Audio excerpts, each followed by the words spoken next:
Good morning. This meeting of the Madera County Board of Supervisors is now called to order. We'll begin with the invocation and pledge of allegiance. And the invocation this morning is supposed to be led by Pastor Lance Leach, and I don't see him here. Pastor Lance? Not here. I will call on my colleague, Rob Poitras. Would you be willing to do that for us this morning? Okay, so Rob will do the invocation, and then I'll ask Matt Skolnick, my Chief of Staff, to lead us in the Pledge of Allegiance. All right, let's go ahead and ask the Lord's blessing on today's meeting. Father, thankful for this great week we have in front of us. We thank you for the gift of life. We thank you for the health that you provide and just all the provisions.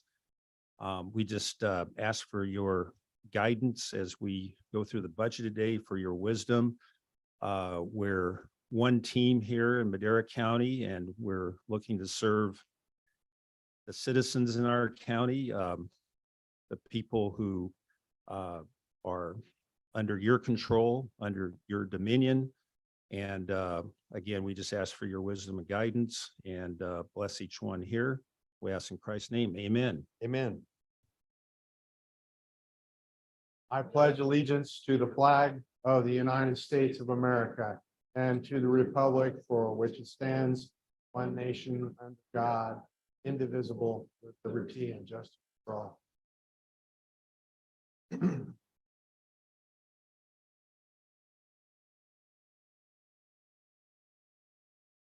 All right, public comment. Public comment. The first 15 minutes of each regular session are set aside for members of the public to address the board on any matter under the jurisdiction of the board, but not appearing on the agenda.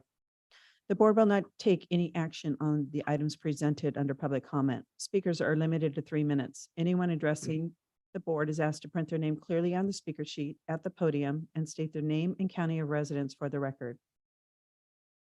Any public here to address the board?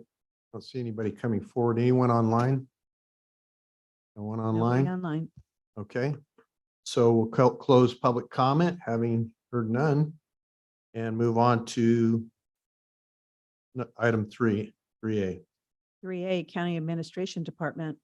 Administrative Officers Overview and Presentation of the 2023-2024 Proposed County Budget and Special Revenue Budgets with direction as needed. Okay, good morning, Chairman. I'm just going to make a few opening comments, and then Joel and staff will be running you through the presentation this morning. We have a fair number of folks here who wish to participate in public comments, so I'll make my comments brief. Basically, this is a best of times and worst of times type budget. The revenue exceeded expectations. However, expectations of expenses were far beyond what we anticipated based on inflation and some other factors. It's all basically lined out for you inside your budget book in the letter, which is about the first 10 to 12 pages of your book under the Roman numerals. In there, we have a number of charts that show where we believe we're going to be at both at the end of this year and then the year coming. And it's not as pleasant as certainly we would like it to be, but certainly with the fact that most of your public safety based operations are funded by the general fund, and the general fund is the one taking the largest hit. We have a little more discussion than we've normally had in years past. I would like to thank all the department heads, including those who have a slightly different desire of how they would like the budget to work out. They've been very cooperative and thoughtful in what they've done, and they will probably have some information to present to you today as well. And with that, if there's no questions, I'll turn it over to Joel.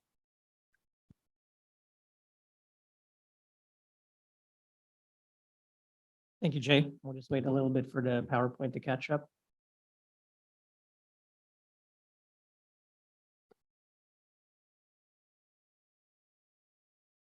Right, thank you, Board. Joel Begay, County Administrative Office. Thank you, Mr. Chairman, members of the board, members of the public, and department heads. So Jay just concluded our opening remarks.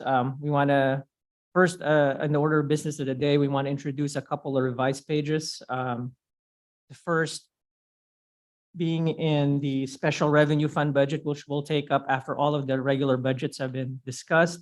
The budget for the local agency and tribal consistency fund was inadvertently left off, so that's added as a new page, page 62. And then within your normal budget book, and copies should have already been distributed, the special payments budgets have been revised, and it begins on page 385. An older version of the budget was inadvertently included. The CAO recommended made an additional cut in the special payments budget, and so that cut budget was swapped out and labeled as page 385 revised.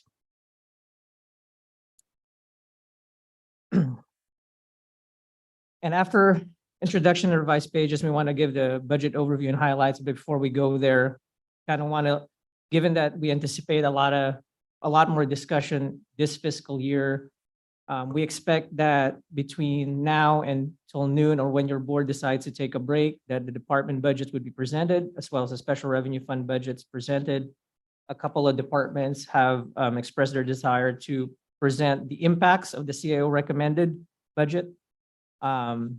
We anticipate, based on the public notice, that the special district's budget will be taken between 1 o'clock to 2 o'clock, and any deliberations outstanding after the board goes on break will be taken up, we anticipate, at 2 o'clock if your board pleases. And as always, deliberations will and can continue, can and will continue to the next day until budget is adopted. And with that, the fiscal year 23-24 appropriation summary in front of you shows that the CAO recommended budget is just shy of $500 million at 494, 333, and 777. This collectively is an increase of 26.4 across all operating funds of the county. We would like to note that it is almost $8 million lower than the department request, and the difference lies solely in the general fund budgets. As we will go over in the next pages and in the department presentations, due to the limitations that we have, budgetary limitations we have on discretionary revenues, CAO recommended budget reflects less than what the departments had requested in order to maintain service levels in line with population growth of the county. You've seen this chart before, and we kind of want to go over it a little bit. A large portion of the county's budget, $500 million budget, is largely non-discretionary. And the reason for that is a lot of the funding sources are funding for specific mandated state and federal programs. Only 21%, roughly 105 million, just over $105 million, are funded with what we call as discretionary dollars, which represents net county costs in each of the general fund budgets. Out of the discretionary dollars, the CAO recommended budget reflects 74% of that going into public safety departments. That is an increase of 1% from last year. Last year, 73% of discretionary revenues went to public safety. That is a significant increase from the 2017-18 budget, when only 65% of the discretionary revenues were allocated to public safety operations.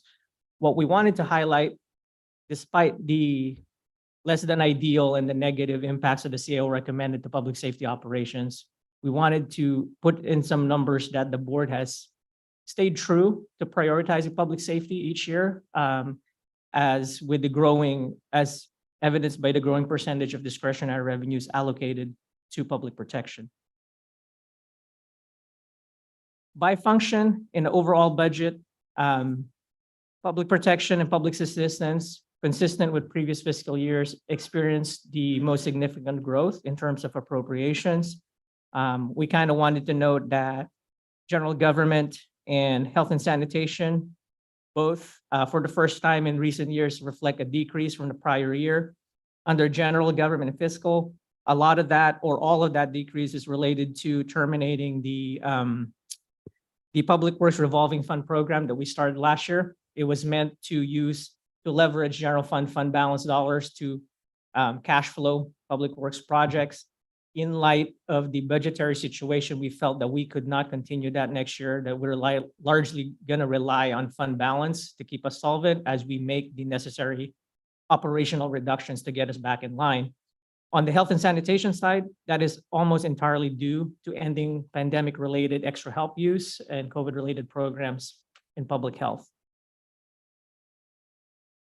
General fund financial outlook, we try to paint a 5-year picture of where the general fund is. 2020, 21 and 21, 22 numbers are now final.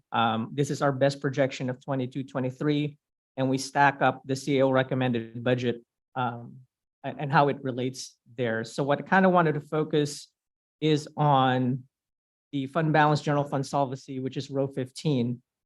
In the final 2020, 21, largely because of a huge portion of the operations were related to the pandemic emergency.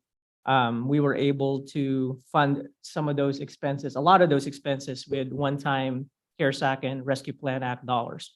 And while we have experienced catastrophic levels of revenue declines the previous fiscal year, we were able to reverse those and reimburse the county. That is why it's showing an 8.4 million surplus in 2020-21. We do wanted to know that we were in the hole 6 or 7 million the year prior. So that basically replenishes the fund balance back to the 15 million range at the end of the year. And we're lucky that the board has set aside a fund balance that we were able to get through the worst initial phases of the pandemic. 21-22 fiscal year ended in the negative slightly, but relatively at 628,000, mostly in line with operating expenditures. And largely we were able to maintain just over 15 million of fund balance in the general fund. In the 22-23 fiscal year, we're projected to tap into that fund balance to the tune of $2 million. This is largely due to timing issues is related to as we switch our payroll calendar that we would have to accrue 10 days.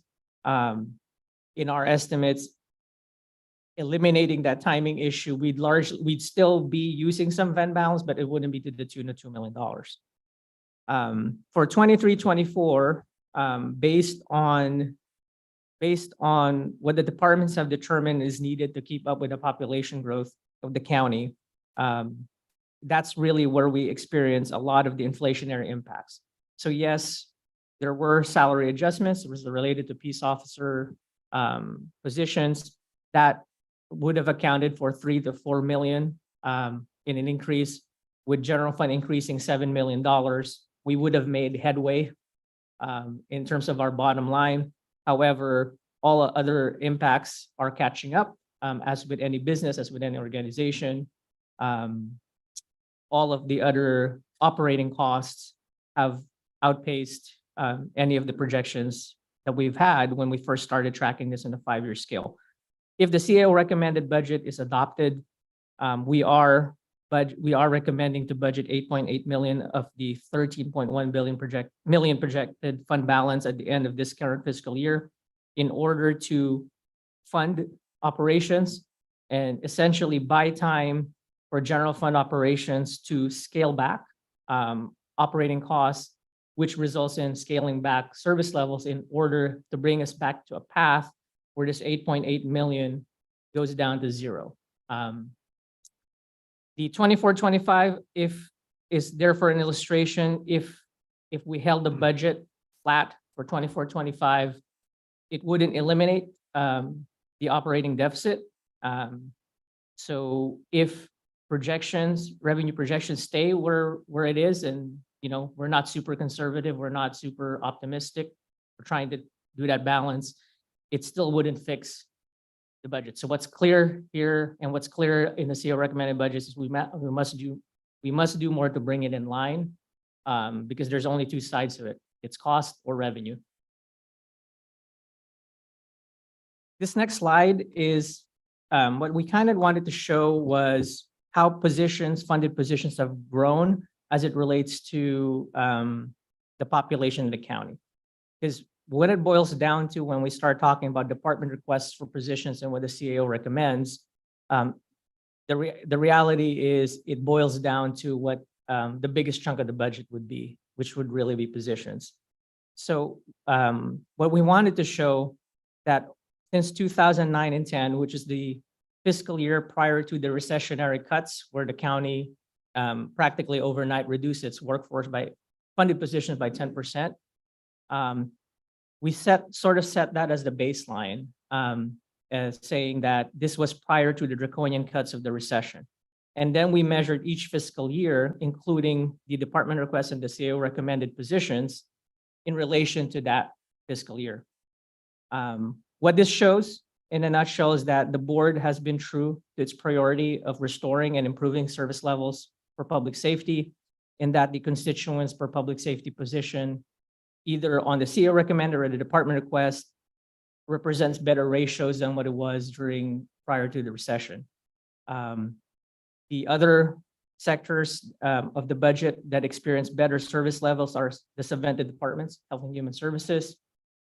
These are state and federal funded dollars, and as programs get added, increased, largely that keeps up with the service demand. But again, it does not, draw down discretionary revenues.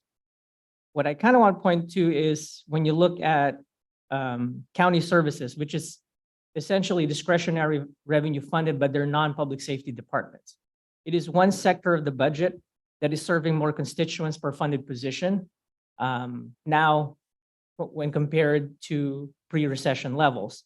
And we don't say this as a criticism, not at all, but we just want to kind of highlight that it was a challenge coming into the CAO recommended budget. We wanted to be judicious with dollars, honor the boards and the community's request to prioritize public safety. However, we felt that there is nowhere else to cut in discretionary revenue funded departments. If non-public safety general fund departments are serving more constituents per staff now than they were over 10 years ago, a 10% cut, a 20% cut they'd likely be operating at peak efficiency at this point. So what are the next steps? I know we wanted to get into by department. So each department's budget will be presented, as well as the impacts of the 23-24 CAO recommended budget, where it differs from the department request. Several departments will have presentations of their own and will highlight the impacts of their operations if the CAO recommended budget is implemented. If adopted, though, it is recommended that the board direct the CAO to implement hiring controls and other strategies to bring back that deficit in line. And if that is directed, the CAO is planning to review actual staffing levels, projections, and ongoing operations on a monthly basis, and then present these findings and seek board direction on a quarterly basis as we move forward. I think, if revenues do improve, we want to make sure that we're not, unnecessarily cutting more than what we can. But if revenues stay in line, it's a way to keep, track. Are we going to reach our targets within the next 12 months? And with that, staff is available for questions. And if not, we can go straight to the presentation of the department budgets. Any questions from the board? Chair, if I may, Yeah, go ahead. on our projected year end 22-23, and we're looking at our operating requirements. Does that include the additional funds we spent on the winter storms as far as paying all our contractors? I think it ended up being like $5.3 million. Is that included here? Well, Supervisor, and I'm going to invite Public Works to comment on that. I think largely the funds that were used to fund those were non-general fund dollars. I believe they were not necessarily general fund dollars, so that wouldn't be reflected in the bottom line per se. They would be in other funds. Okay. Yeah. I had one thing. What Thanks, is the Andre. confidence level of the projected revenue that has been presented for the 23-24? We're pretty confident. If not 100%, close to it, that will meet the 97. Come ahead. Good morning, Andrea Saldati, Deputy Director with Public Works. So to answer your question, Supervisor McCauley, not all of the snow removal contractors have been paid up to this point. The vast majority have. They were split between our Public Works Fund and our Road Fund. So none of them hit actual like general fund dollars. The general fund did give us $1 million in order to be able to pay for some of those, but we are using the road fund, SB1 dollars. We're trying to do all of it in-house. So, but that $1 million did come from the general fund. then? That $1 million did come to the general fund, and that was a transfer approved by the board Right. roughly about a month ago. And that That'll is be reimbursed. We are requesting reimbursement, yes. But that is reflected here in these numbers, or? It's reflected in essence that we anticipated would be reimbursed within a reasonable timeframe. So Okay. it's not reflected as a negative there. It's already being counted as reimbursable. When you say road funds, just to quantify that a little bit better, are you including the 6 million thought we had from the high-speed rail? No, sir. So the $6 million for our high-speed rail was actually used to cash flow our Road 200 project. Right. And so we will seek reimbursement back from MCTC for that, and then we will recycle those high-speed rail dollars actually for another project. Right now, snow removal is strictly being paid for out of SB1 dollars Hmm. and our road maintenance dollars. So road maintenance dollars have taken a hit because of all the snow removal that was done, as did our Public Works Fund. It's what I've been telling the public. Pretty tough to reveal that. Thank you.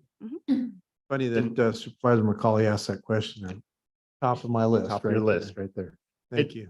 Joel, would it be similar with, I think the fork fire funds that were set aside? I think they're going into the sheriff's budget this year, if I recall. So are those funds, they're going to be reimbursed theoretically at some point in time? How are those revenues displayed in our budgets? Right, Supervisor, I believe there's 343,000 discretionary revenues, which represents the match estimate for the fork fire that's in the budget. So if there's a couple of moving parts, it's in there as a discretionary revenue cost, but if it's, as I understand, the state puts in some and reduces that, then we get some of that 343 back, similar to the tree mortality. But at this moment, there's about 343, I believe is the number that's in there. Thank you. Any other questions? Here, I just got Yeah. one more. Go ahead. So on our projected year-end 21-22, this is from last year. And looking at our final 21-22 this year, there's a $2.3 million discrepancy from what we projected and then what our final is, which I understand sometimes there's some unexpected costs, which, cause some changes here. But I go back to Supervisor Whamoff's question, how confident are we in our projected year-end final at this point in time? Supervisor, I apologize. Are you looking at the net county cost total? So when we're looking at our projected ending fund balance, Got it, got it. yeah. so when we look at Yeah. last year's budget book from Mhm. 21-22, I believe it's roughly 17.5 million. Right. But when we look at our final this year in our budget book, it's 15.2, so roughly $2.3 million Difference. difference in our fund balance, our ending fund balance there from projected to final. So I'm just curious if we have any idea of what those unexpected costs are. And then again, how confident we are in our projected year-end final for 22-23. Right, and I kind of wanted, before I answered, I kind of want to say the fact that when we present those fund balance numbers, that's prior to our audited financial statements. And in the 22 fiscal year end financial statements, which is yet to be issued still, there are adjustments made. This isn't necessarily an operational adjustments, but rather we had to make some of those adjustments based on either revenue accruals that's on the financial statements, timing issues, right, encumbrances, where it doesn't necessarily manifest in the financial system. And a big part of that too is there was an adjustment down on the fund balance and the financial statements just because of the market value of assets. So that's only relevant if we liquidate, if the treasurer liquidates, but those losses aren't realized. What we're trying to present here, we tweaked it a little bit to not include the either negative or positive impacts of the market value of the assets, because what happened with the 17 was that the assets were doing well if we sold it, but we're not selling it, right? So we tweaked it between last year and this year to give us a true more cash representation. So that's largely where that 2 million is. By the same token, if you look at the financial statements, it didn't necessarily show 15, it might show 13 or 12 once it gets finalized, because there are losses this year. But again, those losses or gains aren't realized unless the county liquidates and sells those investments. So And we- that's required by law. and- that's and- required by law. And we did tweak our fund balance process this year to sit down closely with treasurer staff and auditor staff. So instead of presenting what the financial statement number would be, which would be either inflated or deflated, we're trying to present to the best of our ability, the true cash position of the fund balance. But these, I caution anybody taking this number and comparing it to the financial statements. Chair, I just got one more question. Thank you. Thank you, Joel. Last question I have at this moment is in regards to budget savings. It looks like we did a considerable job trying to meet some of those goals last year, but we did fall a little short on what we had projected. I think somewhere around 4 million, and we ended up finding about 1.8 in salary savings. Do we know which departments were able to meet their goals? And given that we do, we are going to be looking to meet some salary savings over the next year, how are we going to work towards accomplishing those goals? Are we going to do anything differently this year, or? Right, so on 21-22 supervisor, I kind of want to highlight the biggest salary savings operations are still your public safety departments that are general fund funded, right? They carry significant vacancies. Now, it's a little bit tricky, so we would try to project, I think we somewhere in the vicinity of 3.8 or 3.9 million, right? And the problem there is, the retirement cash outs aren't, as by practice, not budgeted, right? It's assumed that the salary savings capture those cash outs. So if we're projecting 3.8, we're projecting just normal trend. If you have an outsized exits of higher tenured staff that are cashing out, that does eat a little bit into it. And it is somewhat an imperfect measure too, because those departments that experience a high vacancy rate, especially the jail, would have to backfill that with overtime. And the overtime, if you look at actual expenditures, would far exceed what the department's budget. So that eats into the salary savings, and it eats to it not dollar for dollar, but $1.50 or even $2, depending on, on the differentials, right? So yes, moving forward though, as we've mentioned in the presentation, we are going to develop monthly reporting. We're trying to make it detailed enough that we can track these things, but not onerous enough that we're putting a large burden on staff that were, on public safety departments, which are now having to have vacancy targets set for the next 12 months. But we are trying to address that with more consistent reporting, tracking the cash outs, tracking overtime use as it relates to salary savings, in order to get a better sense moving forward. Thank you. We've had a fairly consistent attrition figure over the over the many years we tracked that. It has remained fairly consistent. Am I not correct on that? Right. Yes, Supervisor, but so- there are, I think, initiatives put in place to improve that, like, with Right. bonuses and incentives and that kind of Right. thing. So we also are in the CEO recommended, we didn't estimate salary savings just because we already know it's lower than what the department requested. So likely to meet that, they would, instead of salary savings, it would be forced savings, right? They would Right. be, it wouldn't be salary savings based on churning positions. It would be literally designated vacancies. So we didn't assume any savings in there, simply because the CEO recommend is already taking that into account as one of the measures the departments will have to employ. And the other part is there are active efforts to incentivize hiring the positions the departments can fund, right? So that pot of money, just so that we don't confuse it with either overtime use or paying the incentives, we zeroed out the projected salary savings because it's a different circumstance Right. moving into the next 12 I months. believe that any attrition savings will have to be a metered type deal. It can't be across the board. Have to Correct. assess it based on department and need and what have you. But I think there will be some of that. As we've seen every year since I've been in this position. That's not hard to determine. Any other questions at this point?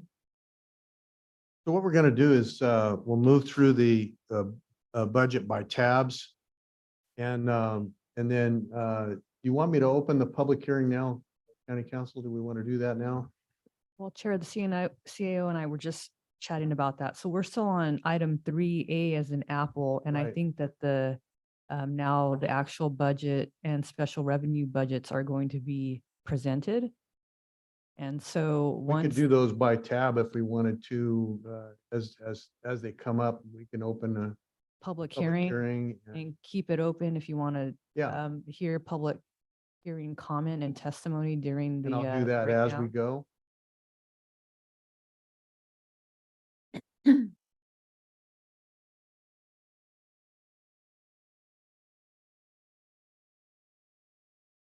Oh, okay. The other thing.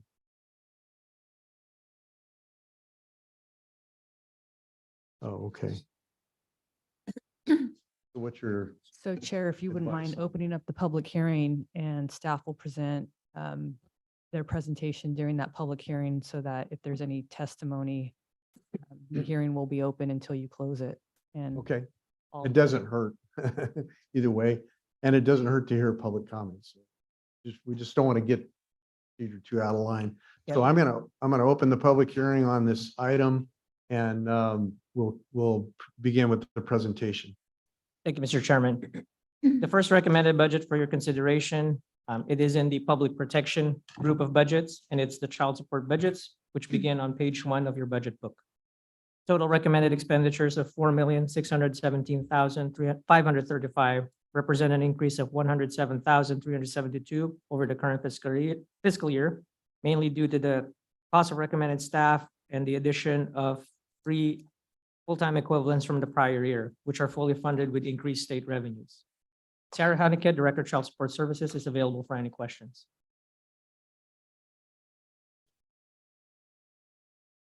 Any questions? Go forward. The next group of budgets for your consideration are the district attorney budgets, which begin on page 9 of the budget book. The CAO recommended expenditures of $8,876,190 represent an increase of $917,318 from the current fiscal year based on the cost of recommended staff, professional services, and other general office expenses. Salary savings has been estimated based on current vacancy levels. The department requested budget reflected 52 funded positions. However, in order to meet the CAO recommended budget net county cost amounts, the district attorney must maintain 5 of these 52 funded positions vacant for the rest of the budget year. Jeff DePro, Assistant County District Attorney, can go over the operational impacts of the budget and is available for any questions. Sure. Turn on your mic there. There we go. Good morning. Jeff Dupras, Assistant District Attorney here in Madera County. Your elected District Attorney, Sally Moreno, is unfortunately out of the office this week. Scheduling did not go as we had hoped. And so I'll be addressing you on some of these issues and the impacts. Just to follow up on what Deputy CAO Begay was just discussing is that, yes, we are currently down 5 bodies, and that's specific to our prosecutor positions. We currently have 21 funded prosecutor positions, 2 supervisors, and then the assistant DA and the district attorney. Of those 21, we're down 5 bodies. It's not just specific to Madera County. I just want to let you know that. We don't have a chip on our shoulder. It's not just because people don't want to come here. Talking to my colleagues throughout the state, including the elected DA in Santa Barbara County, he's even having trouble recruiting and retaining at this point. It's just quite frankly a shortage of people wanting to come into the public sector. It's a function of the economy that is driving. So I wanted to assure you that. What I want to talk about though is what that means for us, if we were to leave those 5 positions vacant for the entire fiscal year, we're going to run into some operational issues, including having to decide at some point, something we don't want to do, but at some point, are there certain types of crimes, lower level crimes, of course, at the misdemeanor end, that we may not want to or may not be able to prosecute. What we're looking at now is that the courts have been given new judicial positions. We just had a new judge appointed, but that was to backfill a position. Absolutely needed it over there. There's new positions coming. They're not appointed yet. When they are, we anticipate that there will be new courts to cover. Right now, we're covering what is there, and operationally, we're getting it done.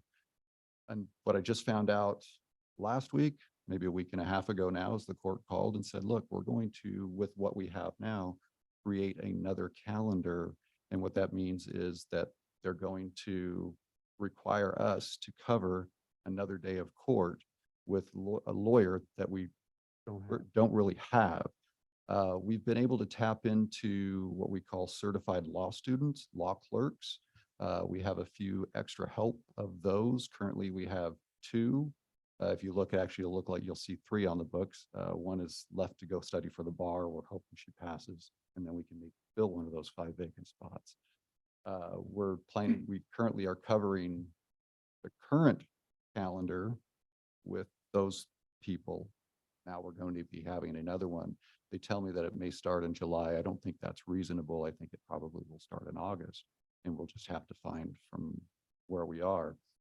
We understand that the predicament that the county's in, and we certainly want to be good partners and are prepared to do that.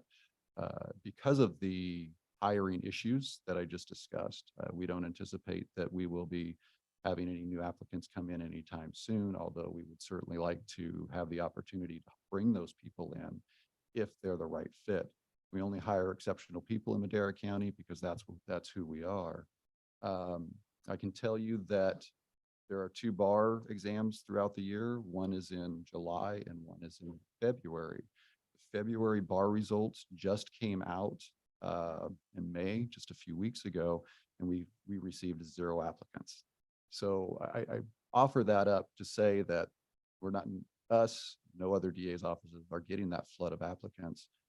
I do believe that a number of these 5 vacancies will remain open for some time. What that is, I don't know. Quite frankly, I would love to hire 2 people right now today just to help us with those operational needs. On the side of that, the certified law student that we're using to help cover these boards, we are currently in the process of bringing in a couple of extra help people to cover those extra responsibilities. We hope to have those in within a month. Relatively inexpensive, as you can imagine, relative to a full-time prosecutor position. The salary on those vary. I'm sorry, the salary outlay on those vary. They're about $26 an hour. They usually work about anywhere from 24 to 28 hours a week to cover some of those things. The last thing that I want to point out is that couple of things, sorry. The number that the CAO has recommended and the percentage over last year, I just want to make sure that we're clear on that. We've calculated that our projected 22-23 number is going to be about $6.3 million. It's actually going to be 6.6 million, but 300,000 of that was specific to a scanning project, digitization project that we converted our physical files to digital files. And so we're really at a 6.3. Our ask is that 7.5, which is about 16% over. Having said that, again, trying to be good county partners, taking the DAO's recommended 8% over that 6 is right at about $6.97 million is what we would need and could live with to get us through and to help the county get through. I understand there's a lot of different people going to be walking up here throughout the day, hopefully just the day, not throughout the week. would get this done with their handout, and we understand that. And again, we want to be good county partners. The last thing that I'll leave you with is that last week, you all recalled, or on the consent calendar, the state of California funded the Public Defender's Office $293,000 for post-conviction work. And what that means is that the state of California decided that each public defender's office throughout the state of California should get a proportion based on population of a big pot of money. So they're able to go out and hire, in this case, paralegals and social workers to go out and work on cases that have been closed, sometimes 20 plus years, to overturn convictions, to resentence, and those types of issues. We didn't get that money. The state of California has not given us any money for those types of things. It's just another piece that we're going to have to carve out of our pie that's now been shrinking because of these recruiting issues to try to cover those things. We are looking for grants. We have received a couple of grants. We have fully funded a prosecutor to do DUIs, which continue to be a problem all over the state, including here. We're going to be applying for a domestic violence grant. We are the facilitator of a $100,000 a year grant for the next 5 years. It's between us, DSS, behavioral health, to collaborate to work on some of our mental health issues. So we're not just sitting back and not trying to bring things to the table. And then that's ultimately what we're working toward. We're hoping that we will actually get a funded position for a domestic violence prosecutor sometime during this fiscal year. Thank you for listening to me ramble on much longer than I probably should have, and I'm happy to answer any questions. I anyone don't may think that have. was rambling. That was good information. Thank you. Makes me wonder sometimes whose side the state is on. Not the people sometimes. Not the taxpaying. I agree. Yeah. Okay, any questions? Yes, go ahead. So the 6.3 million, that is assuming that there will be no new hires, correct? 6.3 is our projected 22-23 number. I can tell you we're not getting anybody in the door within the next 3 weeks, so that would be an accurate statement. Well, the recommended for 23-24, 6.3. So that is assuming that there would be, what I'm saying is that didn't include any salary savings, correct? The recommended from the CAO would be flat to this year, as I mentioned. They're basing that number on a lower number, what they actually was our budget from last year, what they had budgeted for us last year, that of course we went over. We would not be able to meet that number with current staffing levels. We were down 4 to 5 prosecutor positions, which are our most expensive positions. And we were just coming in at 6.3 with raises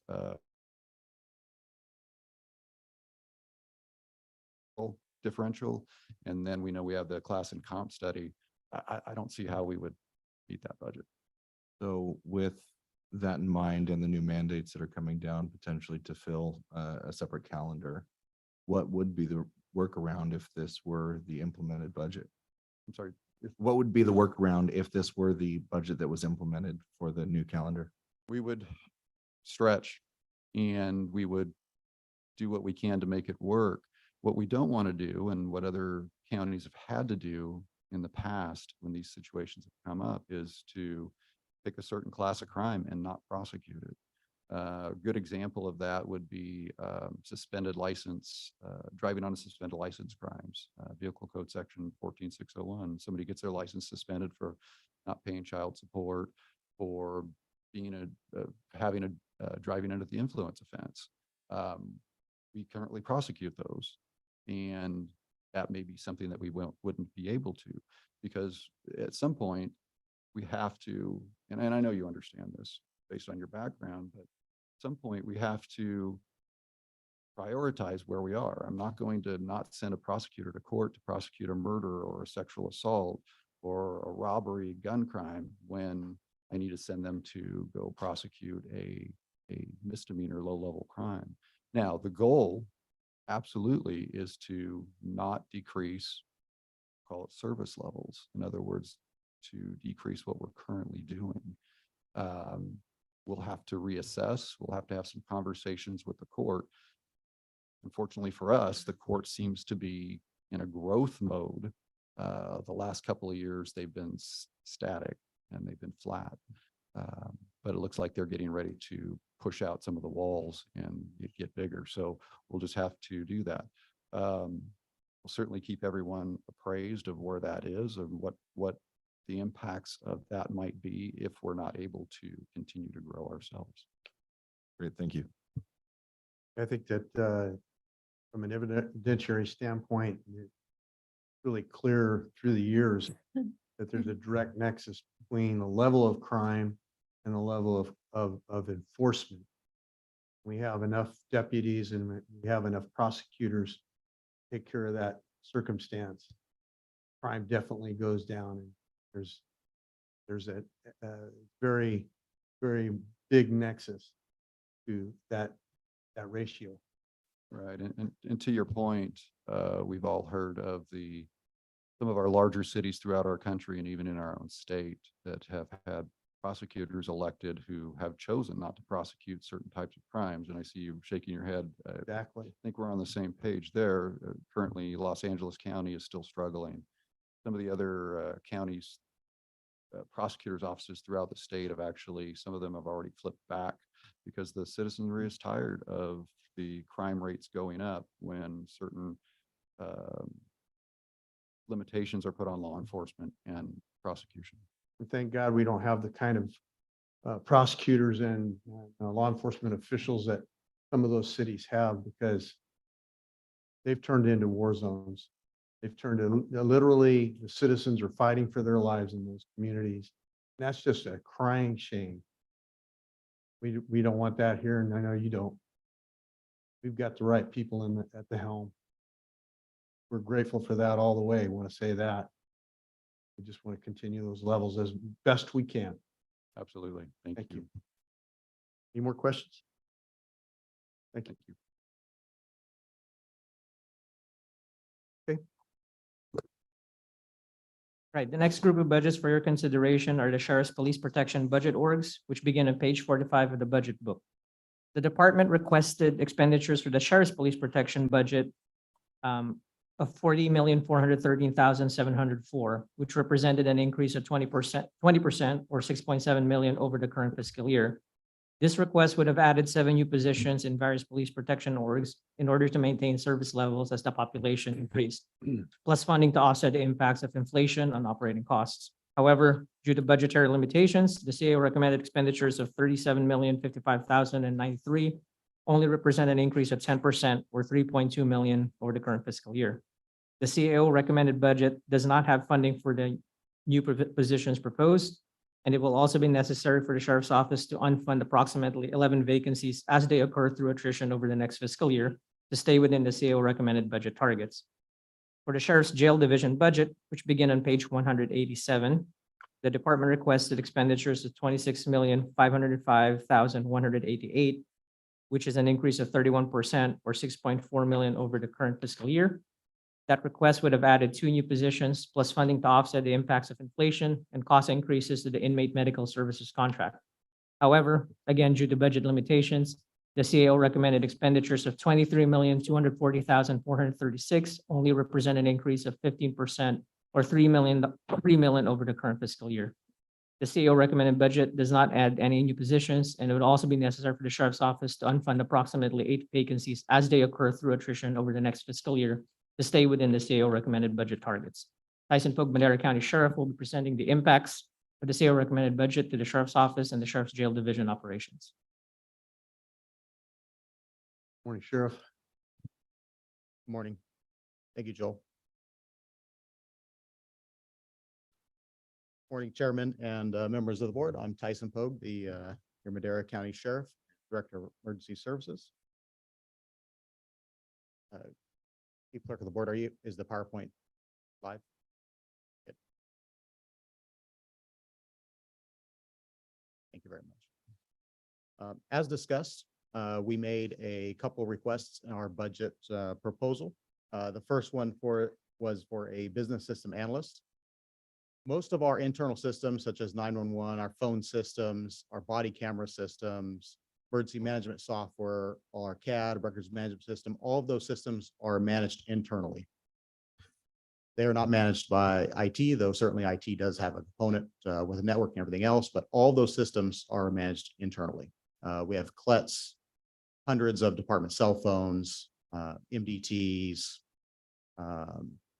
numerous systems that have to be managed internally. As you can imagine, our patrol vehicles, are the offices that our deputies work in, they're extremely complex systems.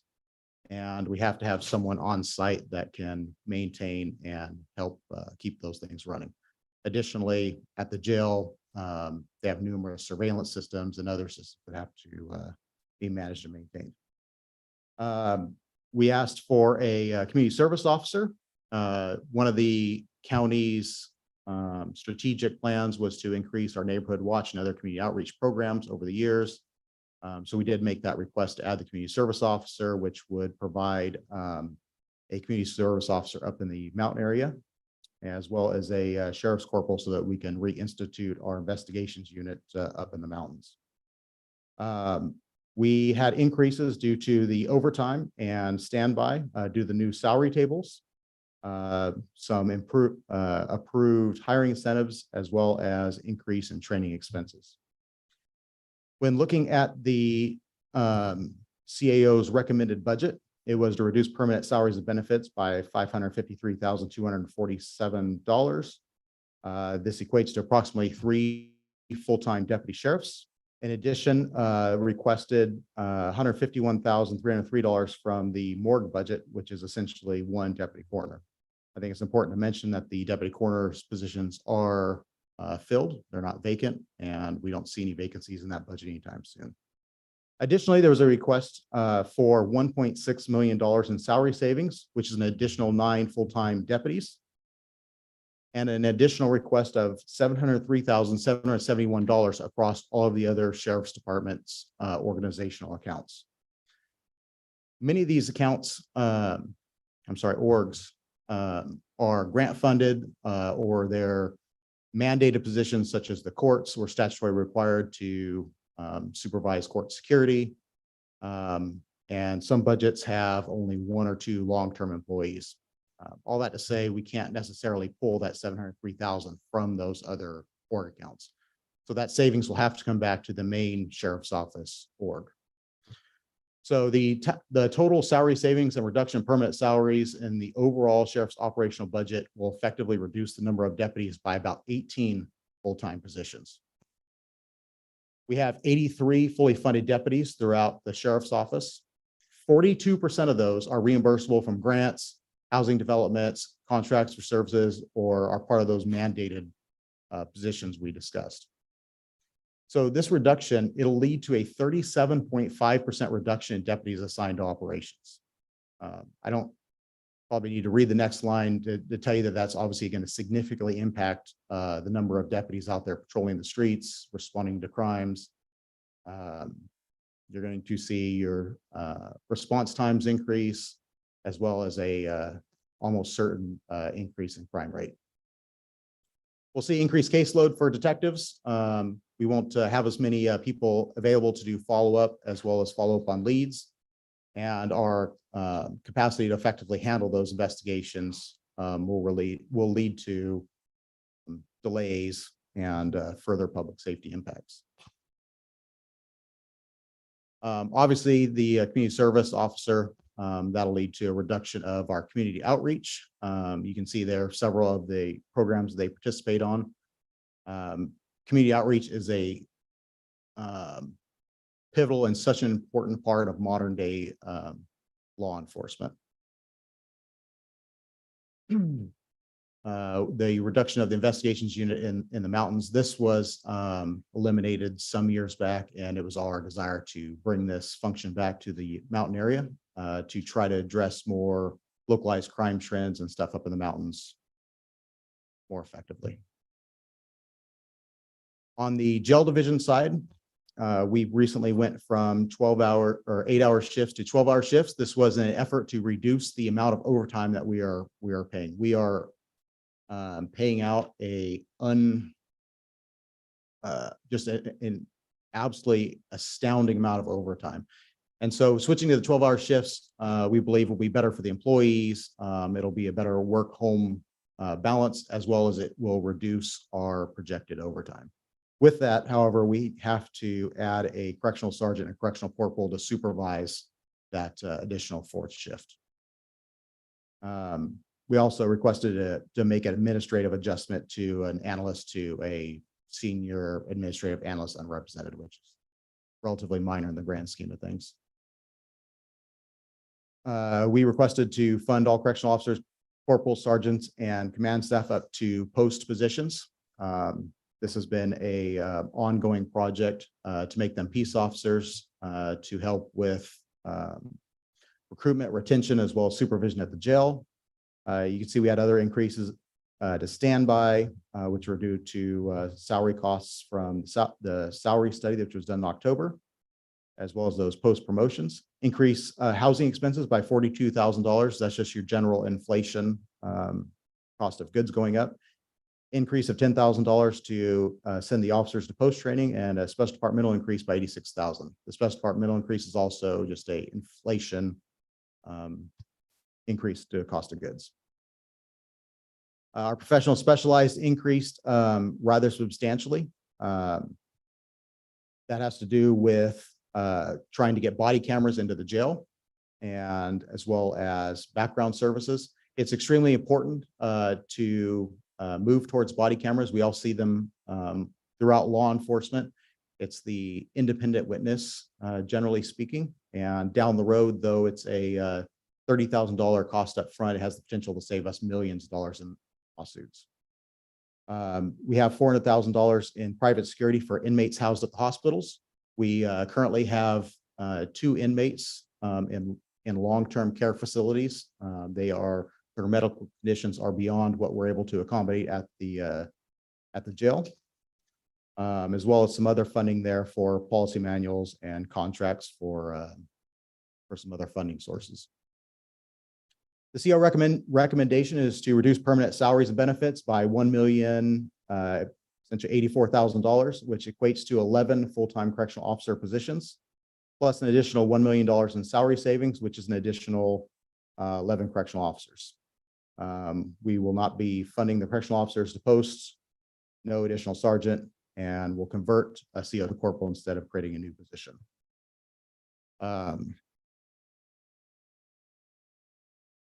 So as well as all those other increased costs will be eliminated. So including utilities, which I think, as you know, we have very little control over. The hope is that the solar, I believe, will pick up some of those costs. This is a notable, regression or reduction in our jail division. We have a upcoming jail expansion project, which was approved by the board and which we've been working on for many years. It's funded by the state. In order to secure this funding, we pledge to have to staff these mental health modules, which with this reduced staffing will not be possible. The jail service levels that we have, they're more or less controlled by legislation, as well as once those levels get to a certain point, it opens us up to certain liability as far as, lawsuits, whether they be from inmates or from outside law firms. It'll force a shutdown of existing housing module, which essentially is a wing of the jail, if you will. And with our current staffing level, we already have one closed down. This will result in a second one, which will result in about 60 to 70 felons being returned to a street near you. We'll have to do early inmate releases, and we will again struggle to comply with state regulations, including training. Obviously, we won't be equipping staff with body cameras, and we'll be looking at terminating contracts. And with that board, the only other thing I want to mention is, we talk about net county costs, increase in net county costs. When you remove the increase to our net county costs that were a result of salary surveys, that caused decreases to overtime, benefits, and retirements. You remove the mileage increases and the increases to our insurance and radios. Our main enforcement budget, our general law enforcement budget, was an increase of $607,000. On the jail side, it was an increase of approximately $496,000. So our true increase in net county costs, I don't say is not accurate. It's the budgeted amount that we were budgeted short last year. And so we're still trying to recover from those budget shortfalls. One thing I do want to mention is, as Deputy CAO Bugay pointed out, we have to backfill vacancies with overtime. And so as we go through and cut positions, we have to respond to calls. We're going to have to respond and supervise inmates. That staff time is going to come from somewhere.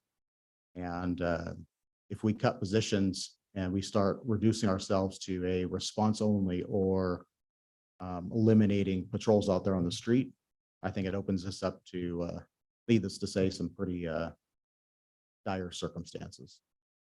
We currently have 8 shifts in the mountains and 8 shifts in the valley. And so a reduction of 18 is essentially 1 deputy from every single one of your districts at some point. Except for Mr. McCauley, that'll probably result in a couple from the mountains. It's pretty dire. We are more than willing to do our share fair to cut where we can, reduce where we can. But unfortunately, sometimes when it comes to public safety, we only have control over so many of those deputies out on the streets. And we have a duty, I think, to the citizens to do what we can to keep them safe. So I'll turn it back over to you to answer questions. Any questions for the sheriff? Thank you, Mr. Chairman. I'd Go ahead. just like to, thank you for the presentation. It certainly presents a draconian situation in terms of public safety, both on the street and in the correctional facility. There's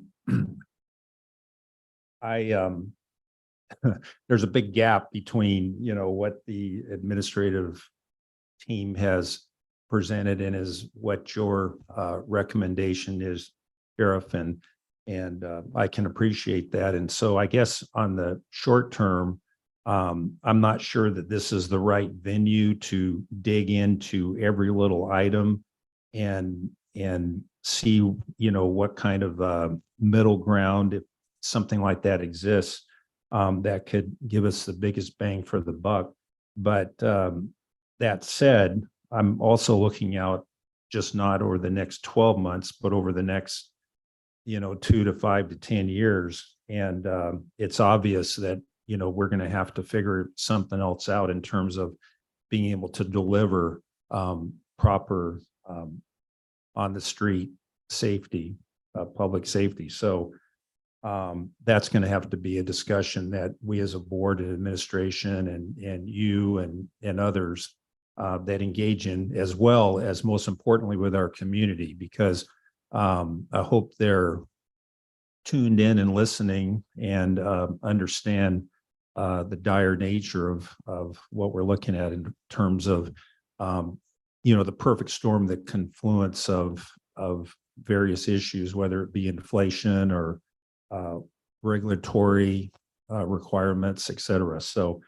that's my recommendation and my comments for right now. Thank you, Mr. Chairman. Any other questions? Go ahead, Liz. I have a clarification. Yeah. Page 81 on the morgue, the sheriff morgue operation. It says back in 2015 that the county used to contract this service. Now we haven't. Do we contract with other, do other counties come in contract with us morgue service?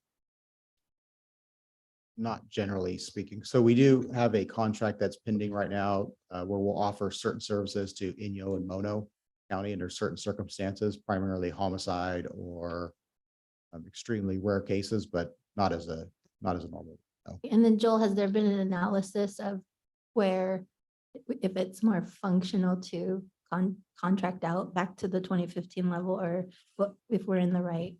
And Supervisor, I might have to defer to Jay on that. I believe that at the time those decisions were made, it was more economical to bring it in-house. And if we recall, at the time, we put our provider in jail. So we probably won't be going back to that provider for morgue services.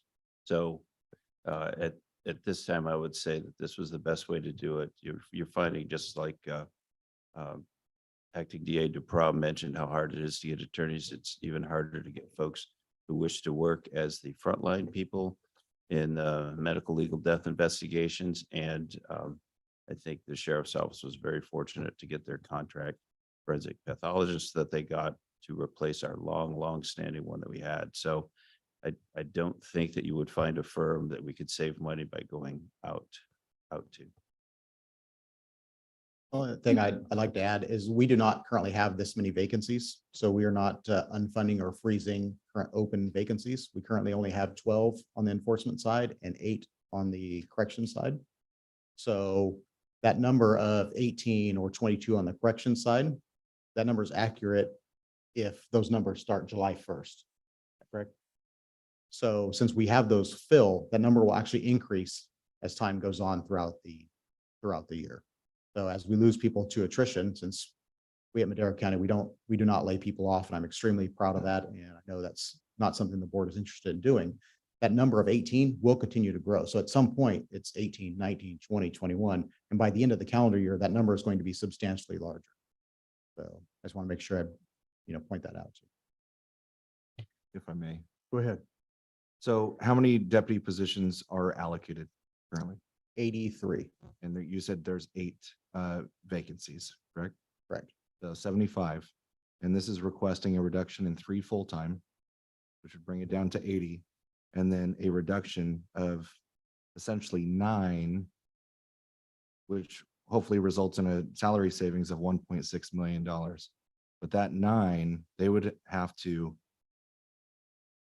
be gone by July 1st for all that savings to occur. That's right. So, and from yours, you said as attrition as the year goes on. Well, as the year goes on, that number would not equate to 1.6 because 9 people aren't leaving July 1st. Correct.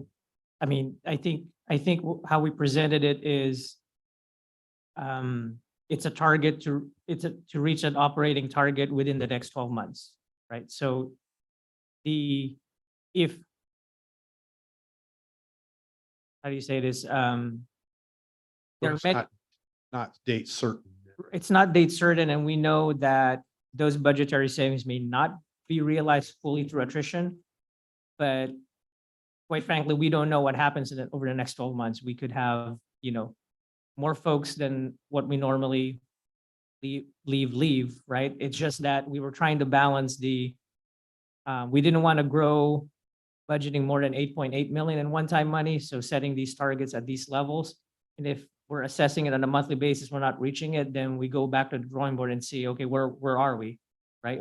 Right, but I mean, so average attrition 6%. If we're looking at 75 filled positions, that's not even 9 altogether, So, I mean that's double what the actual attrition will likely be, and if they are throughout the year, it won't come even close to that $1.6 million savings. Right, correct. And I think the hard part about this is, in budgeting and in estimating, there's different assumptions used. So we're not going to debate the sheriff's office estimate as far as the 18 FTEs, whereas we're calculating it's a 12 FTE impact, right? There's different methods used in there. Theirs could be more accurate, ours could be more accurate, but in this venue, we know that we need to get a certain target within the next 12 months. So we tried to equate it as far as FTEs, but we're trying to equate it to $1. So we need to reach to the $1. And if we're not meeting it in FTEs, then we'll be back to your board with other strategies over the next 12 months to try to get there. Because another supervisor, and that's an excellent point, because another thing that could happen is on the opposite. If our revenues, if we were somehow overly conservative in revenues and we're trending to 98 and 99, the board should weigh in on how to apply those, right? Because then the deficit would be 6 as opposed to 8.8. It presents the board an opportunity to extend that glide path to get to that operational level. So I think we got to a point to this number and, we tried to equate it to FTEs, but ultimately what we're trying to get to is an operational target. Right. I still just look at this 1.6 and it, how that is attainable is difficult. Correct. And we labeled it as not salary savings. We're labeled it as budgetary savings because there's other things we could start looking at. One thing is in the below the salaries and benefits line. Like Sheriff Bogue had said, there's significant increases in mileage rates that were done to accommodate the fuel increase. Mhm. One thing we could take a look at is where are those models now? Certainly $6 gas is now $4 gas. And the sensitivity of are we ever going to get back to 4, 5, or 6? If we, within a reasonable confidence level, we can lower that, those numbers change and goes towards the 1.6. So I think we're trying to, we were careful on not labeling it as forced salary savings, Right. but rather budgetary savings. And the logic of putting it above the line is that it doesn't put anybody's salary in jeopardy because 6,000 group, the county will pay the salary because we have a contract with that person. If we put it in the bottom, and if we pay the contractor, there's no mechanism to pay them. Does that kind of, it makes sense? This is the target we have, making sure that we still meet the obligations. Right. So that, I think the mileage, I think you bring up is perhaps one of the biggest points because that Correct. went from what, $1.20 a mile to over $2 a mile. Correct. $1.29 to, for the patrol, I believe it's $1.89, and for other vehicles, it's all over $2. I think it averages to about $1.95. Was flipped, yeah. Okay. Yeah. But it is on the hopper to look at. At the moment, the rates are what they were set, but if we reach a certain confidence level, those savings will count. I think it's important to mention too, society is not what it was 20, 30 years ago. So the job of law enforcement has become increasingly complex. The demands by the community is increasingly demanding. Our desire to be out there and be into service and to do what we can, second to none. And I think we're talking about service level impacts to the community, but I think it's important to remember that this will also impact those that are out there guarding Madera County. So not just the deputies out on the streets, but also the correction officers. You're making a decision here that potentially increases the risk and the safety factor on the folks out there by not having available backups, by having them work areas and responding to calls alone that no other agency around us would ever respond to alone. So I don't have to explain to the board the importance of safety and security to not just the public, but I think to human nature. In Maslow's hierarchy of needs is second only to the physiological needs of breathing water and air. And your board has done a great job over the years of prioritizing, I think, public safety. And it's my hope that, we can all give a little bit here and find a way to work through this challenge in an effective manner that protects the county, our workers, citizens, and the visitors that frequent our area. Sure. How many vacant position or how many positions total are allocated to the jail staff? 88. 88. And how many vacancies do you currently have? We have 12, but we have 4 new starting within a week or two. So technically we have 8. Okay, what do you anticipate overtime being spent for this year backfilling vacant positions?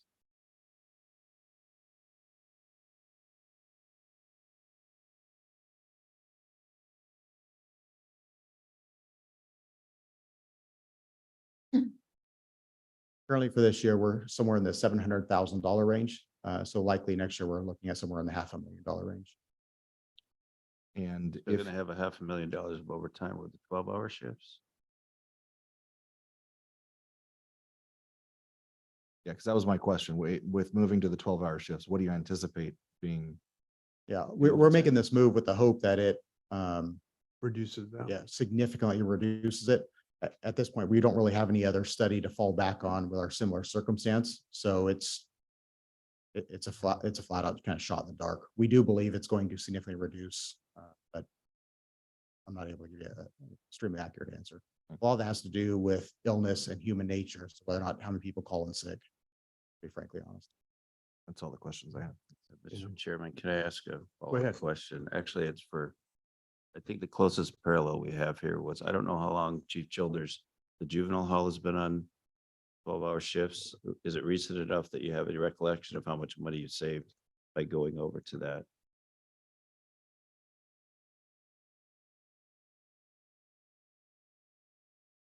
Chris Childers, your Chief Probation Officer. Good morning. I don't have a dollar amount. I wish I could give you a dollar amount, but we generally spend about 200,000 a year in overtime on a 12-hour shift. We've had a 12-hour shift for over 25, 30 years. So it really, to go back in time and come up with the savings is really tough to do. But where we do run into an issue with the overtime is not call outs. It's generally going to be when the officers go to training. And they generally go to training on their days off. So we require extra help or overtime to be absences. But it does reduce the number of call outs. I applaud you for going to the 12 hours because that's something I was pushing for the last 8 years. And I think that we'll see significant salary savings there. Chairman, go Supervisor ahead. Poythress had a statement earlier about if this was the time to consider some of the whatever minutia. Nuances. Yeah, the minutia with 6 zeros. We did in our original schedule make time to try to make some adjustments on behalf of the board. Should the board have a particular target they'd like us to try to work with any of the departments. So just keep that in mind as you go through the budget. If there's something you want us to try to cram through at lunchtime to improve, well, we can certainly try to do that. You do have a 1 p.m. Public hearing scheduled though.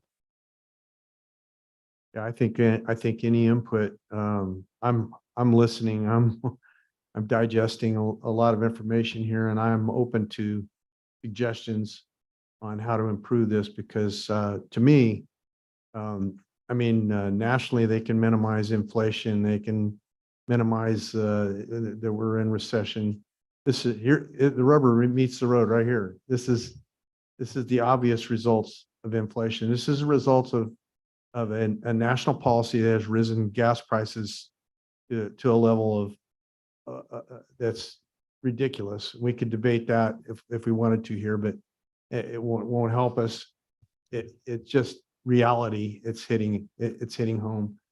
And for my part, you mentioned a policy decision, Joel, concerning any revenue enhancements, revenue that comes in beyond expectation. For my part, that goes to public safety automatically. And in my book, you can have a community with all kinds of amenities. You could have every form of public service out there available to the general public. But if you fail to have a safe community, you failed, period. Keeping the public safe is our #1 job. It's the one we're tasked to do. And if we can't do that, we've missed the boat completely.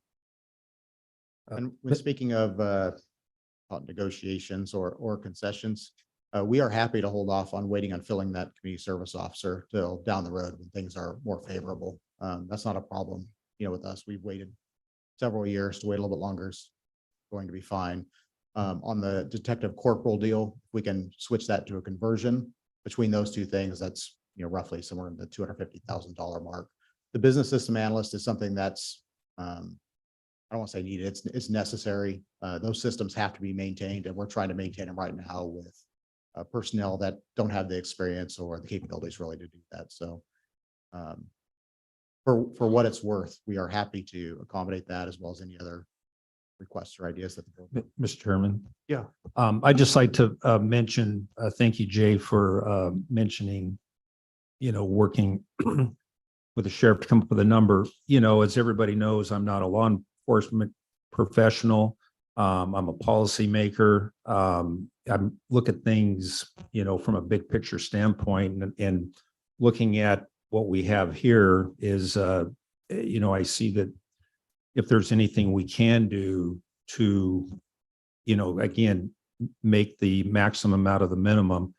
For instance, the overtime situation in the jail, if by adding those positions, the officer positions will help accommodate savings of overtime and so forth. Perhaps that's an idea, but I would be the last one to tell you how and where and what that should be.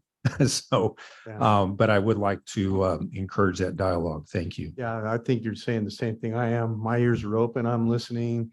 I'm open to suggestion. One thing that popped into my mind just, and I'm just spitting this out for possibility. Is there a possibility of a shared person with IT in maintaining that equipment? So the responsibilities of IT are significantly different. They maintain kind of your infrastructure. Right. This is really the person that takes care of all those end user products. So the in-car camera systems, and it's things they don't really have the technical experience with. It would It's be kind of- like a full-time, it would be full-blown. Yeah, and these positions, they do to some degree lessen the workload on IT because they end up being the conduit back and forth between our office and IT. And I know that our personnel is trying to work with them to work on a ticketing system to help reduce, kind of coordinate that effort. But there's no way for us really to share positions because the duties are so vastly different. Right. I'm always looking for a way to consolidate, but I appreciate that comment. Definitely. Chair, if I may. Yes, go ahead. I just wanted to echo Supervisor Poitra's comments in regards to, taking a look at some of these numbers and seeing where we can possibly make some adjustments. Obviously, when we talk about, major cuts to, staffing in the sheriff's office, some big concerns there, especially when we talk about, beats being removed and those sorts of things. But there were a couple comments I wanted to make in regards to the proposed budget. One on our actuals for 21, 22, in the summary on, what is it, 13, Roman numeral 13, and then our numbers on page 47. It seems there's kind of a discrepancy there as far as our total expenditures, 18,556,000 versus 18,528,000. I just wanted to point that out. Joel, I'm not sure if you're keeping up with me there.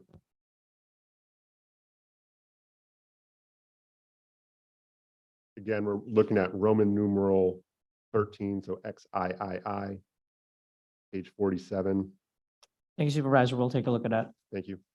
And then also, I noticed that when we have our revenues listed out, when we have anything in regards to Chukchansi Gold Casino, it just says Indian Casino.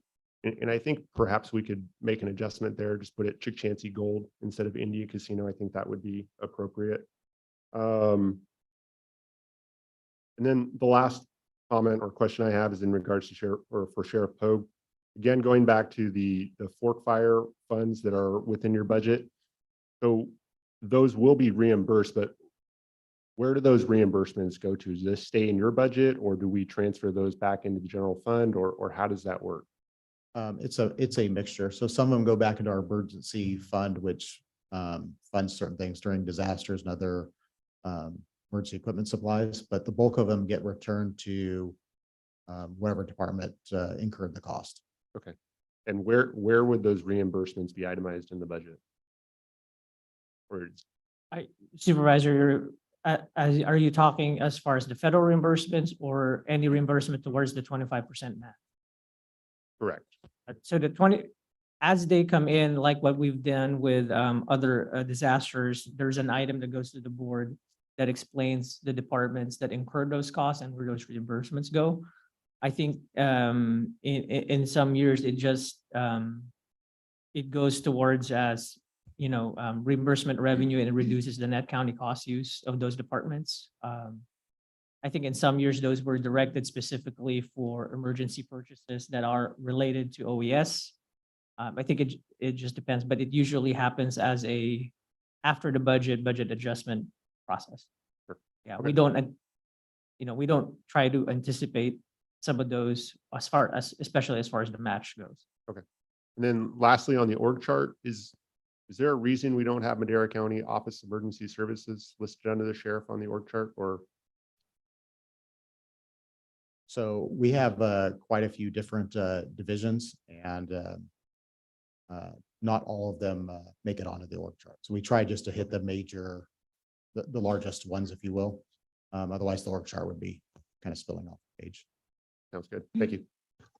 I've got a question that applies to overall. I know we're quite heavily dependent on year-end fund balances, and we're still projecting.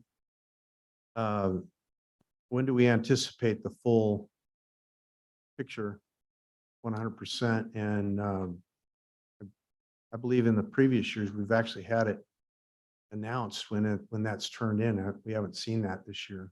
Yeah, maybe this is something the auditor's office can comment on. I think the fund balance won't be official until the 22 fiscal year, and AFCAR, I think that's what it's called now, our financial statements are issued. They have been issued?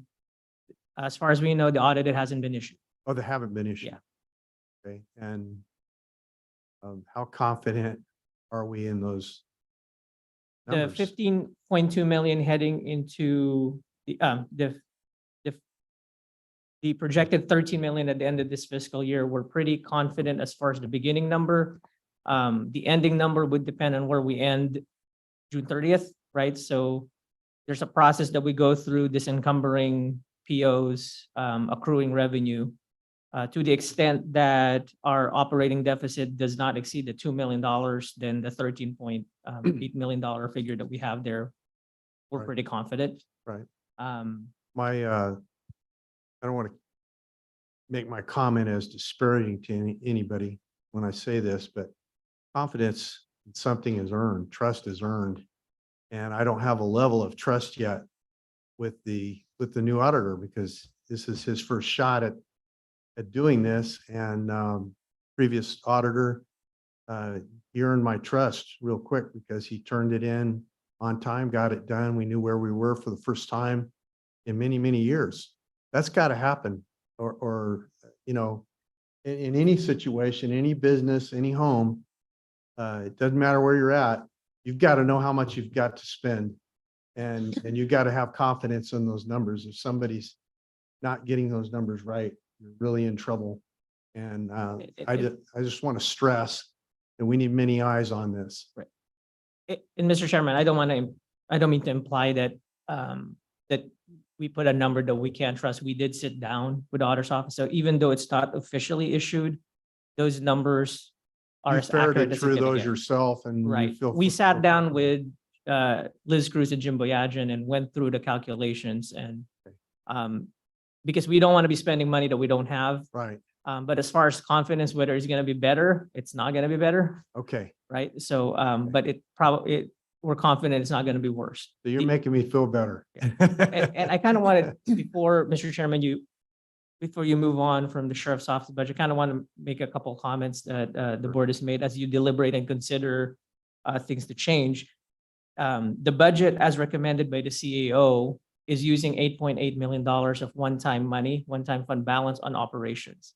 So any changes we make, however big or small, is plugging in additional one-time money. And we'll go over later what additional one-time money we can potentially consider.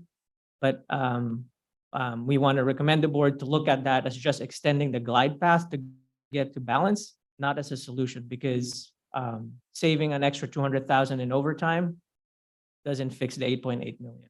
We just kind of want to keep that in mind. The CEO recommended is already at 8.8 billion over operating revenues. I also want to point out that this is nothing different than what we've faced over time. This is nothing, in fact, this is a lot less severe than we've had in previous years. In my beginnings of this situation, we faced much larger deficit, had much less money to work with. And I think the austerity of this board through the years, the establishment of a fund balance or reserve, all of those things were very, very now show their beautiful head as a reason why we do those things. And there are ups and downs in any situation. So for those that are new to this circumstance, this is nothing new. This happens. This is a cycle that we go through, and we learn to work our way through them, and we survive. And there's not going to be massive layoffs. There's not going to be huge problems. We will work our way through this like we always have. And we just want to do it with style so that the people of this community still have a safe environment to live in and work and play in. Bottom line. Okay, Chairman, there's a number of folks here who I think want to engage in public comment on this item. So perhaps rather than have them wait until we're through this entire I think tab, that's a good which seems to be suggestion. lingering, maybe they could come up. and give a The comment. public hearing's been open. I'll invite comments on this portion of the budget.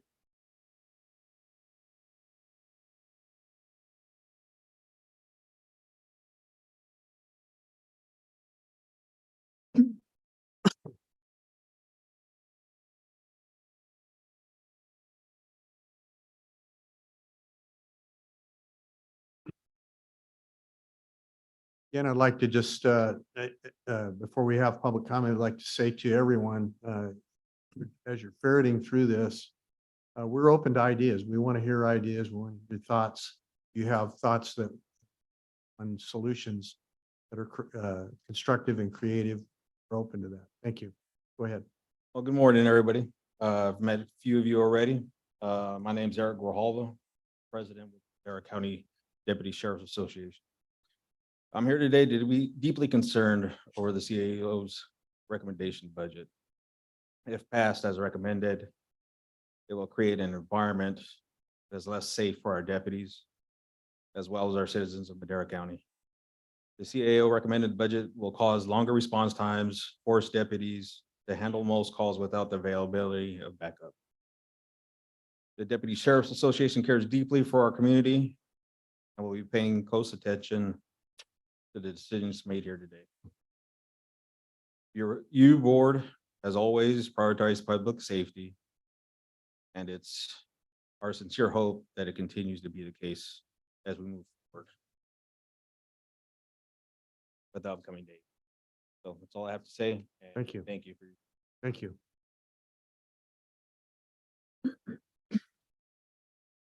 Morning. I'm Officer Peter Orta, and I'm also the union president for the Madera County Correctional Officers Association. And we have seen a lot of progress in the Madera County Jail over the past couple of years. As you know, it is extremely difficult environment to work in.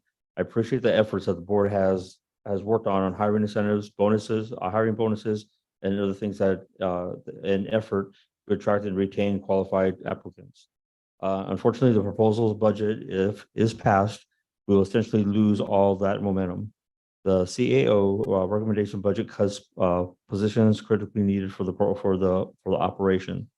And I hope the board carefully considers and the safety impacts of the decision that will be made today. The safety of the correctional officers as well as the community are at stake.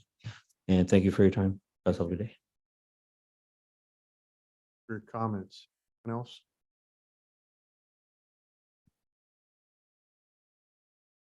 Anyone online? Nobody online? Move forward. The next group of departmental budgets for consideration are the probation department budgets, which begins with the juvenile hall budget found on page 225 of the budget book. Total recommended expenditures across all probation budgets is 27,655,967 and represent an increase of 23% or 5,109,814 over the current fiscal year.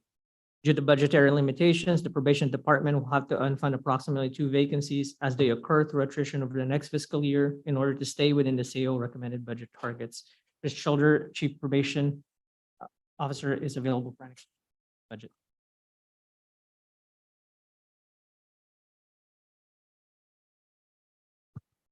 Morning, members of the board. Chairman of the board, Chris Childers, your Chief Probation Officer, here to answer any questions.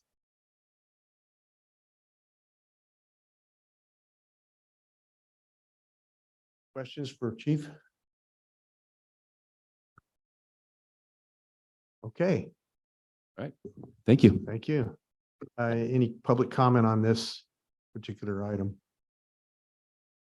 Moving on. The next set of budgets for your consideration are the fire department budgets, which begin on page 267 of the budget book. The fire department has 4 separate budget orgs, which include the main county fire department budget, Station 8, Riverstone, and Sorveo. There are a total of 6 positions allocated to this budget, which provide accounting and office support and heavy mechanic support for the county firefighters. What page was that? I'm sorry, page 267. The main county fire department budget includes the funding for all county fire stations, including those stations included in the Amador plan. The total CAO recommended budget for the fire department is $14,421,992, which is an increase of $867,581 over the current fiscal year. We would like to especially note that due to the budgetary challenges, the fire department has reduced their department request significantly by designating several positions vacant for the next fiscal year. Despite this, however, an additional reduction of $953,897 was necessary to be included in the CAO recommended budget. If this reduction is not achievable, it will need to be backfilled mid-year with one-time revenues from the fund balance reserve. Justin McComb, Cal Fire Chief, and CAO staff are available for any questions. Morning. Morning, Mr. Chair, and members of the board. Just a quick overview. What I proceeded with some salary savings was 3 positions, 1 battalion chief, 2 fire apparatus engineers. The battalion chief is in charge of administration, and the 2 engineers that we're proposing with salary savings are in our relief pool. We still maintain the same amount of workforce with 51 firefighters, but we're just going to keep those positions vacant, and they're currently vacant at this time. And I'm happy to answer any questions if you have any. Thank you for what you do. Support from Madera County. Great job. Thank you. When we have a fire, we know we're in good hands. Here, just a quick question. Go ahead. And Chief, I know we've talked about this quite a bit in the past. I'm going to go to staffing over at North Fork. And I know that it's not in this budget to have North Fork staffed this year. But we have had a number of conversations about how we might be able to accomplish that over, say, the next 6 months. Can you speak to that at all, or?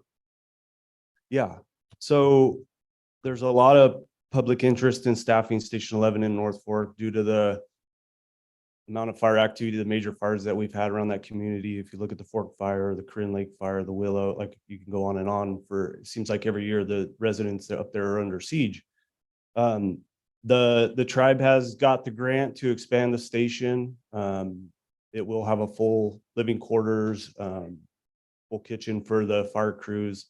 And if you look at it, if I was to give you an estimate of the cost for a Schedule A agreement there, you're looking at between $1.4 million to $1.6 million a year just to staff that full time.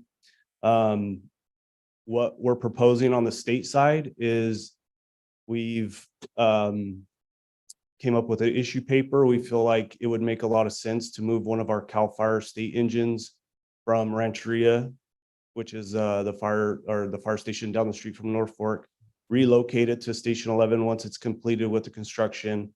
And we will also move our Amador, because we pay for Amador Fire Protection Services based out of Rancheria Fire Station. We can move that agreement up to Station 11. Hopefully, if all of it gets approved, we will have some sort of full-time year-round fire protection for the community of North Fork. That's fantastic. We're still working on it. We've been, myself and Chief Van Lobensells have been in heavy engagement with upper chiefs at the region level or Sacramento level. So my hopes are it's gained a lot of traction, and it sounds like it's heading in the right direction though. Perfect. Thank you. We've come a long ways with our equipment and our stations and personnel as well. And through the years, what's the status of Station 3 right now? So it's on the tail end. I'm thinking mid-August. If you haven't driven by there, it's a pretty neat facility. It's beautiful. Yeah, much needed. You know that the old Station 3 was condemned, and they've been not homeless, but they've been staying at the Madera City Station for a while. But it's state of the art facility. We're going to have our new hazmat vehicle there, new engine, new water tender. So we'll have quite a bit of fire protection on that north end too. So That's gonna be much needed. fantastic. Yeah. Yeah. It's gonna be great. And we still have 2 funded positions at the city facility in the industrial park. In Madera City? Yes. Yeah.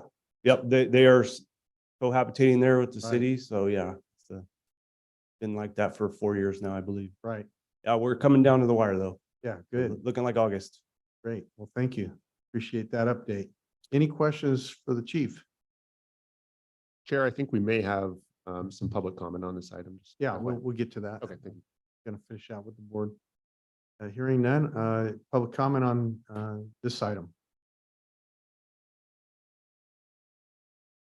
Any public comment on this item?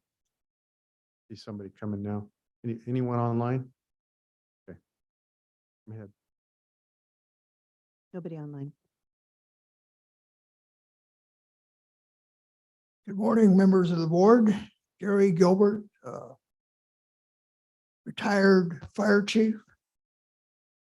And I'd just like to say, as a retired career firefighter, I appreciate Supervisor Rogers' comments. And I know the rest of the board would agree with him regarding public safety and the need to have our safe communities. I think it was very kind and true of your comment. I too, as a retired firefighter, am concerned about the safety of my fellow firefighters and my community. I know each of you are also. But I think, yeah, I did send you a letter. I'm concerned about the public safety of not only North Fork, but all of our communities. We have serious deficiencies countywide, but especially in North Fork.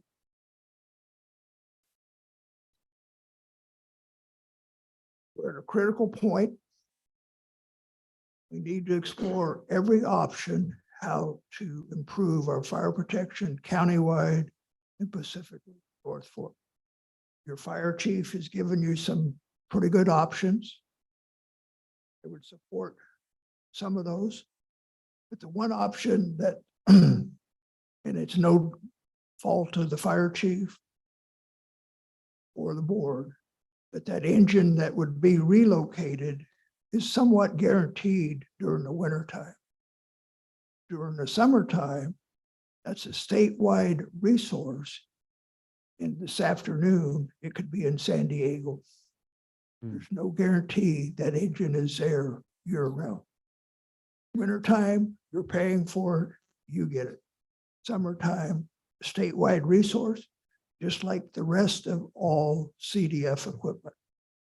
They're there for one reason, statewide wildland fire protection. Right now, North Fork does not have a viable station. We have 2 volunteers. We're authorized 25. Just like the rest of your county, you have lots of authorization, lots of vacancies, but you don't have the volunteers.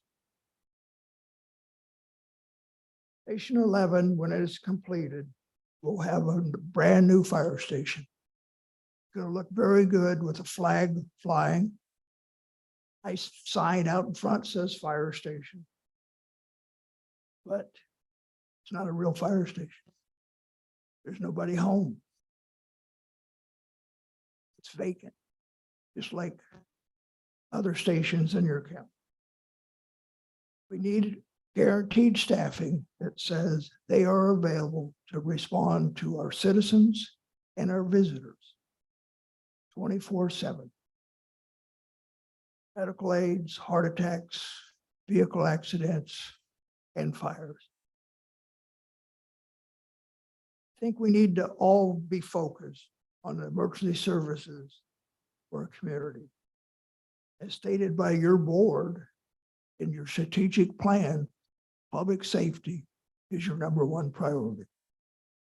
I also recognize you have other priorities, but public safety is pretty much at the top of the list. I would just request, you respectfully request, look at the staffing and the funding. Station 11. Our community stands ready to work with you and your fire department to assist in that. Appreciate your time. Thank you. Thank you. Thank you from one that sat on this chair, huh? Chair, and just a quick comment. Go in ahead. Regards to Yeah. the fire budget. Yes. Page 267, we have the CEO's recommendation at $175,000 for paid call firefighters. However, on page 276, we have it listed at 465,000.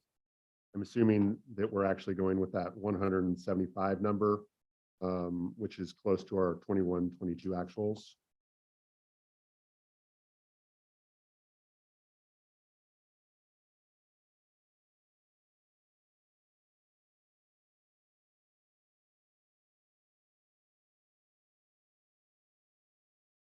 I think the number listed on 276 is the department request.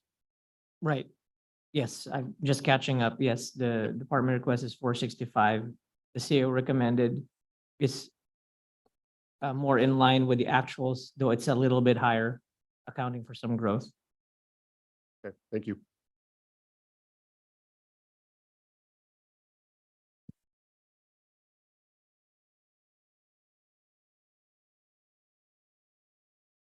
Okay, next item. The next budget for your consideration is the Agricultural Commissioner's budget, which includes budget for predatory animal control and begins on page 295 of the budget book. The total recommended budget of $2,745,318 represent an increase of $102,470 from the current fiscal year. The budget has 18 allocated positions, of which 2 are unfunded. Rusty Landsberger, Ag Commissioner, is available for any questions. Any questions? Seeing none, any public comment on this item? Mr. Chairman, I just have one question. Yeah, sure. And I think I know the answer. I noticed looking at total services and supplies from 21-23. Actually, that should be probably 21-22. Anyway, it was like 202,000, and then the department request now is more than double. It's at 457,000. I'm guessing that's because of the move to the new facility and expansion. And so it's on page 296. Like office expense went up from like 11,000 to 40,000. And what else? There was a insurance increase from 80,000 to 147,000. And Mr. Chairman, as Rusty's going to answer on the office expense, the insurance is calculated annually and not really in the department's control. So that's based on experience. Okay. Right now, that's a statewide problem. Some insurance companies are even refusing to issue insurances in California. And there's a serious insurance problem out there. And I know that there's, the rents and leases and the vehicles and things. Anyway, I was just pointing that out. I also know there was a move last year or 2 years ago. So. Chairman, members of the board, Rusty Landsberger, Ag Commissioner Sealer. Part of that expense is also from the move, but the board did approve us to purchase a heavy capacity weight truck last fiscal year, and we're still waiting on delivery on that. Last report is it's going to be in July. We're still waiting on that to come in. Very good. Thank you. Any other questions? Thank you for what you do, Russ. The next budget for your consideration is the Community and Economic Development Planning Division budget, which begins on page 307. The recommended budget for the Planning Division is $4,784,543, which represents a $252,573 increase over the current fiscal year and is primarily due to an increase in professional services for contracts with consultants for grants and special projects. The department has 17 allocated positions, of which all are funded. Questions? Public comment on this item? Okay, next one. The next budget for your consideration is the Community and Economic Development Building and Fire Safety Division budget, which begins on page 317. The recommended budget for the Building and Fire Safety Division is $4,619,885, which represents a $278,857 decrease over the current fiscal year and is primarily due to the reduced cost in professional services for outside contractors. The department has 29 allocated positions, of which one is unfunded. Matt Treber, Chief of Development Services, is available for any questions on any of these two budgets. Questions? None? Public comment on this item? Okay, one. The next set of budgets for your consideration are the county GSA's budget, previously titled Water and Natural Resources, which begins on page 327 of the budget book. Recommended expenditures of $17,627,800 represent a $9,855,893 increase over the current fiscal year, primarily due to the land flex and multi-benefit land repurposing programs. The department has 11 allocated positions, of which all are funded, and is an increase of one position from the current fiscal year. Questions on this budget? Any comment from the public on this? And move on. The next budget for your consideration is the Flood Control Services Fund, which begins on page 335 of the budget book. This budget is not part of the general fund and is a separate enterprise fund. It provides funding for flood system repair and other grant-funded projects. The recommended expenditures of $601,907 represent an increase of $23,026 from the previous fiscal year, primarily due to an increase in the cost of salary and benefits. Stephanie Agneson, Director of Water and Natural Resources, is available for any comments or questions your board has on the county GSA's or flood control budget. Any questions? None? Any comment from the public? Move on.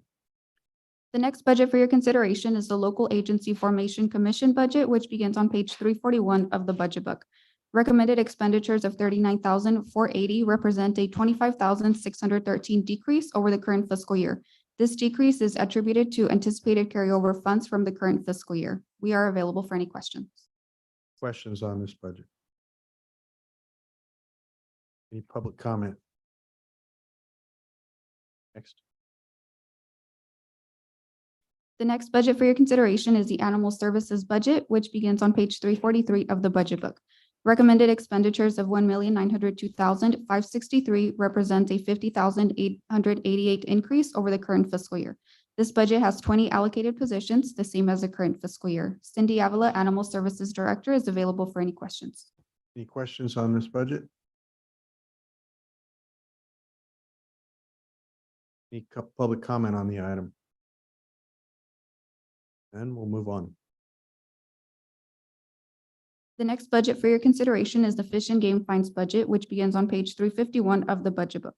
Recommended expenditures of $5,000 remains unchanged from the current fiscal year. This is not a general fund budget. We are available for any questions.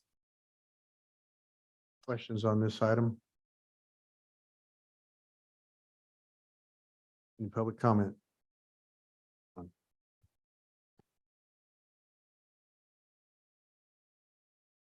The next budget for your consideration is the trial courts operations budget, which begins on page 353 of the budget book. Recommended expenditures of $1,320,531 represent an increase of $9,400 and is mainly due to an increase in the annual maintenance expenses. This budget represents the county's historical share of annual operation and maintenance costs for each court facility that was transferred to state control in 2007. We are available for any questions on this budget. Any questions on this budget? Any public comment on this item? I'm going to digress for a second. I had a comment earlier, a question earlier, and I failed to ask it concerning animal services budget. And that was that what is the city's subvented share of the animal services budget? And do we have a statistic on the number of animals in operations? And if you can't answer that right now, I'll take the answer later on. Vice Supervisor, we know from the 2018 or 19 study, the share of animal service operations was $500,000, I believe just under.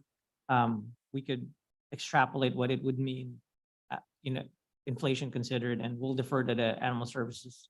Yeah, I department think for that's the- something that we need to keep on top of because, and as we go into negotiations from time to time, it's often very difficult to get across to the cities input that the county has the direct services that we supply to these cities.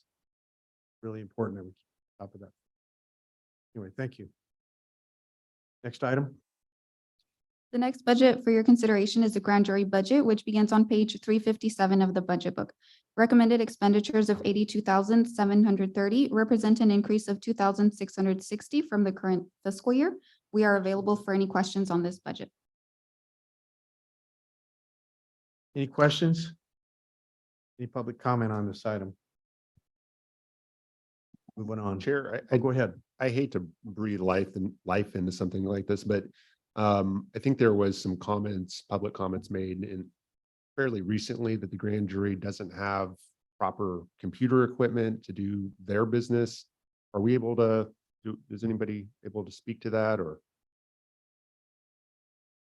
I haven't heard anything to that effect. Well, I'll leave it alone, but Yeah, so we have been working with the grand jury over the past 2 fiscal years to get them the proper equipment that's needed. I believe there have been 12 laptops so far that have been purchased, and we continue to work with them to hear what the needs are. perfect. Thank you so much. Thanks for the question and the answer. Any other public comment on this item? Moving on. The next budget for your consideration is the public defender budget, which begins on page 361 of the budget book. Recommended expenditures of $4,072,847 reflect an increase of $121,263 over the current fiscal year. The increase reflects the negotiated agreement cost with the contracted public defender for the 23-24 budget year. We are available for any questions on this budget. Questions? Yeah, Mr. Chair, Go ahead. the district attorney's office indicated that the public defender's office had received a significant amount of funding from state funds. Is that reflected in here or did that change our numbers? Yeah, thank you, Supervisor. So we were going to check on that during break. Okay. I believe the assistant district attorney quoted 294,000. Perhaps it's 294 million statewide. If it's proposed in the budget, that shouldn't have made it yet because we wouldn't necessarily know our allocation. Okay. But that is something we were going to check. It does not include, what we could tell you though, that it does not include the social workers or the other staff that was talked about. So my apologies, we're not up to date on that one, but we'll. Yeah, also it addresses new work, not the consistent public defender work. It's a completely separate action. It's involving digging out old cases, looking for problems in the convictions and that kind of thing. Correct, and quite possibly if that's the case, then we would need to figure out how it floats through the county, and that likely would be a budget adjustment or a contract amendment. Right. Yeah, I think it's going to be a extension of services in that regard. And if it floats through the county, we'll have to ferret out the scope of work, how that is applied to that, and meet those funds out accordingly. Correct, and we do have a similar setup with the contract there as far as the juvenile delinquency court, and those are part of the contract, but the funding's carved out. Right. Thank you. Thank you for the question. That's good thinking. Any other public comment on this item? Okay, next item. The next budget for your consideration is the Board of Supervisors budget, which begins on page 365 of the budget book. The total recommended budget of $2,299,322 represents an increase of $171,282 over the current fiscal year, primarily due to community development funding for each of the 5 districts found in special departmental expenses. There are 16 allocated positions proposed in this budget, of which 2 are unfunded. Karen Scribner, Clerk of the Board, is available for any questions. Any questions for the clerk?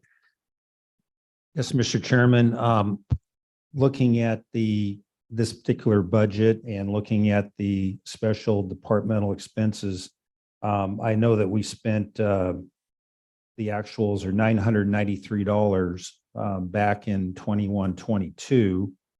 We budgeted 20,700 for this year, and now we're pushing it up close to 60,000.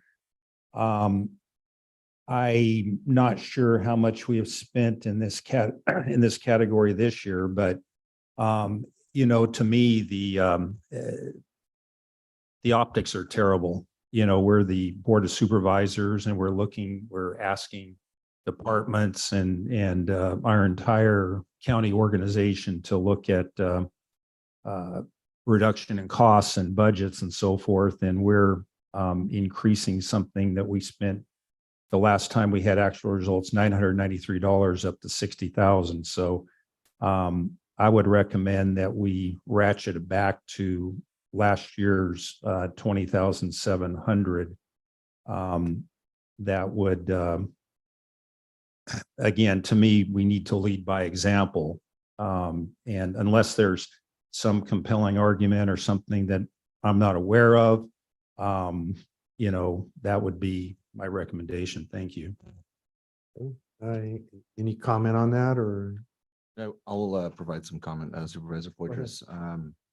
Part of when I first got here, one of the biggest concerns that I heard from people was that there's a severe lack of communication between what happens amongst the Board of Supervisors with the county and how that information actually gets out to the constituents.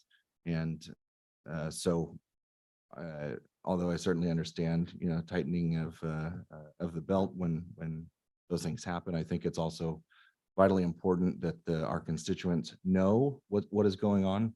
And part of this is an outreach, and we can certainly have the conversation about what that number actually is. But this was really an effort to provide some sort of funding source to outreach to our constituents. When you put information out there of what's actually going on, and you are proactive with getting that information out, people really feel like they are invested in what goes on here at county government. And I felt like that has been lacking. And to get a message out, it costs money.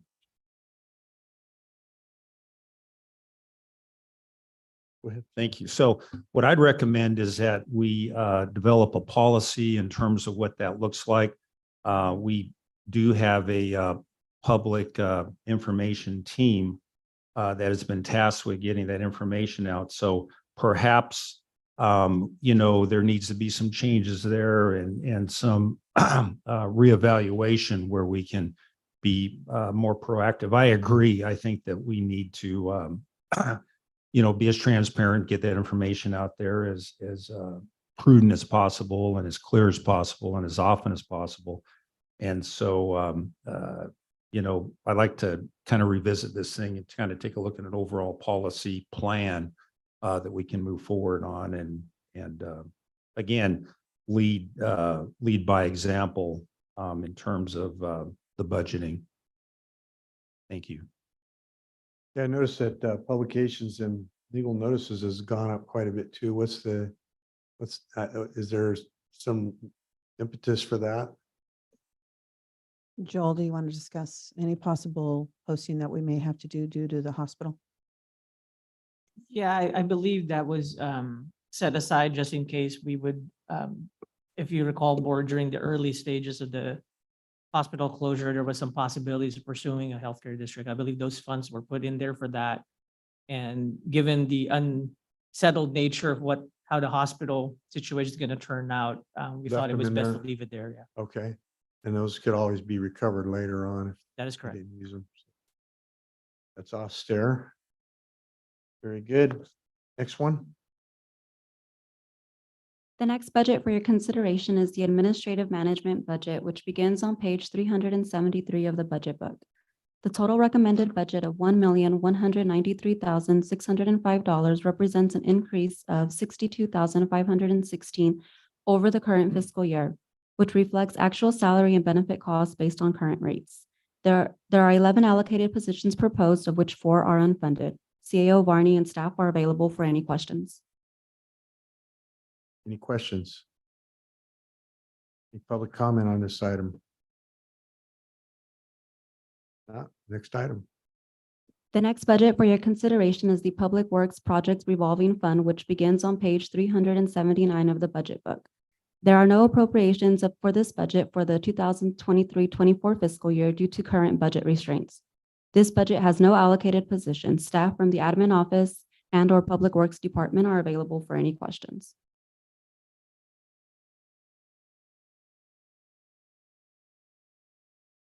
Any questions on this budget? Public comment. Is the 3 million sufficient? That seems like. Yeah, Supervisor, this is the budget that we referred to, that we put 3 million to just cash flow. That we're not able to continue the program this coming fiscal year. It's nowhere near sufficient, but it was a start. I do believe that it did make 1 million cash flow loan that got a project started. We anticipated to be paid back no later than the 60-day prior year posting, so we could book that June 30th as repaid. What happens to the remainder of those funds? Supervisor, those funds are technically part of our fund balance. They're just cash flow loans from the general fund balance. We Okay. were just trying to leverage it in an orderly fashion, so we keep track of it. I get it. Like I said, there was only one project that was cash flowed this fiscal year, and it will be repaid, so would have no impact on the fund balance. Okay. And that's reflected in the overall fund balance. That is correct. Next item, public comment? Next item. The next budget for your consideration is the 311 Customer Service Budget, which begins on page 381 of the budget book. The total recommended budget of $349,256 reflects an increase of $10,786 over the current fiscal year, primarily due to anticipated step increases. There are 4 allocated positions in this budget, of which all are funded. CAO staff is available for any questions. Any questions? Public comment? Next item. The next budget for your consideration is the Special Payments Budget, which begins on page 385 of the budget book. The total recommended budget of $6,339,795 reflects an increase of $103,867 over the current fiscal year, primarily due to 2 payments for the Justice Center lease rather than 1. This budget also includes the county's annual contribution to the Fresno Madera Area Agency on Aging, Madera County Senior Citizens Program, IHSS, Visit Yosemite Madera County, San Joaquin Valley Water Infrastructure Authority, and Yosemite Area Regional Transportation System. There are no allocated positions in this budget. CAO staff is available for any questions. What does the current IHSS impact to the general fund?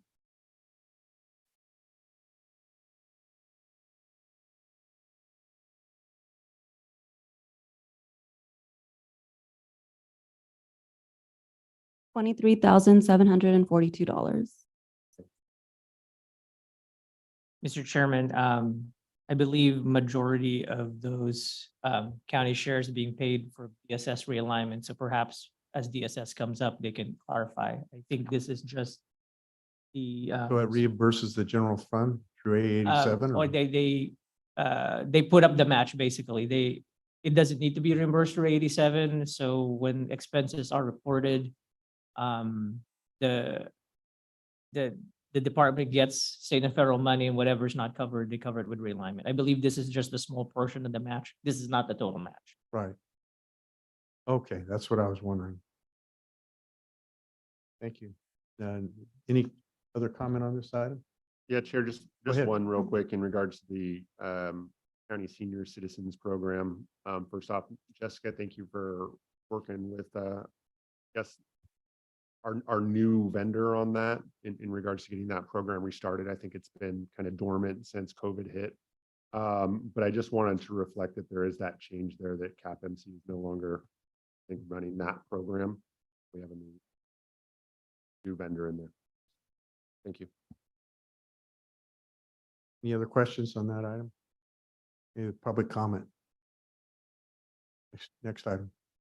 The next budget for your consideration is the Health and Social Services Campus budget, which begins on page 389 of the budget book. This budget reflects the pass-through charges to Public Health and Social Services for the lease finance for the 4 Health and Social Services building in the Road 28 campus. There are no positions associated with this budget as it serves purely as accounting purposes. CAO staff is available for any questions. What's the term on that again? Mr. Chairman, there are 4 leases, 3 are social services, 1 for public health. The public health is on a 20-year term, and I believe we're year 3 into it. And then DSS is a 25-year. 17 more years to go. All right, thank you. Next budget. The next budget for your consideration is the legal and insurance budget, which begins on page 391 of the budget book. The total recommended budget of $6,474,082 reflect an increase of $605,210 over the current fiscal year, primarily due to the rising cost of retiree health insurance and liability insurance premiums. There are 2 allocated positions in this budget. Both are funded and reflect no increase for the current fiscal year. Darren McCandless, Deputy CAO for Legal and Risk, is available for any questions. Just looking out over the next few years, I mean, the trajectory of these costs are unsustainable. What we need to do to stem the tide there, what your thoughts? Darren McCandless, County Administration. With respect to the retirement numbers or the insurance premiums? Kind of both of them. Yeah, the retirement numbers is a function of rates plus the increase in the number of retirees annually. And I don't know what can be done about that. In terms of the insurance premiums, yeah, that's a tough one too. And that's a function of market conditions more than anything. California is such a prohibitive place for insurance companies to do business with the amount of large losses that are experienced statewide. Saw an interesting statistic for the general liability program that the County of Madera and 56 of the 58 other counties in the state participate in. The mean general liability loss number 5 years ago was $6 million. Now it's $18 million. So what happens is insurance companies reduce their capacity, they increase premium, and they leave the state altogether. So it's really a supply and demand thing. Yeah, it's just going to come down to even afford this. And there probably are measures that we will look at in the coming year in terms of possibly raising our retention to reduce our premium. There's some things that we can look at. Right. That's what I did on my own personal. It's very much the same. Yeah, you have to raise your deductible and try to cope with the cost that way.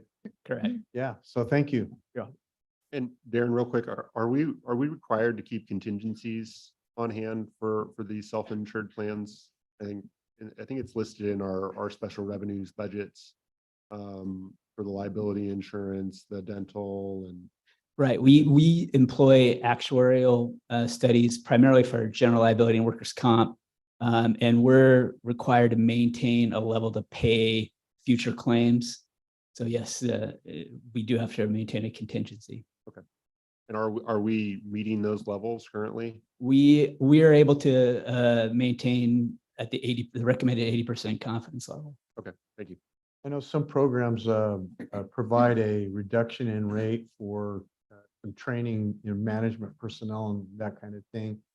Do we make ourselves whole on those kind of things? We help ourselves along on that.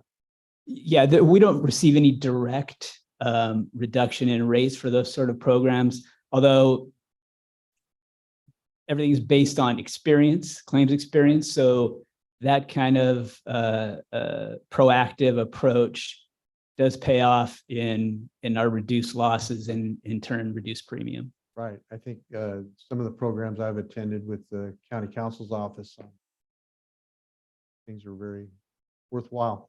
Right. Yeah. Thank you, Darren. Yep. Any other comment on this item, public comment? Okay, let's move on.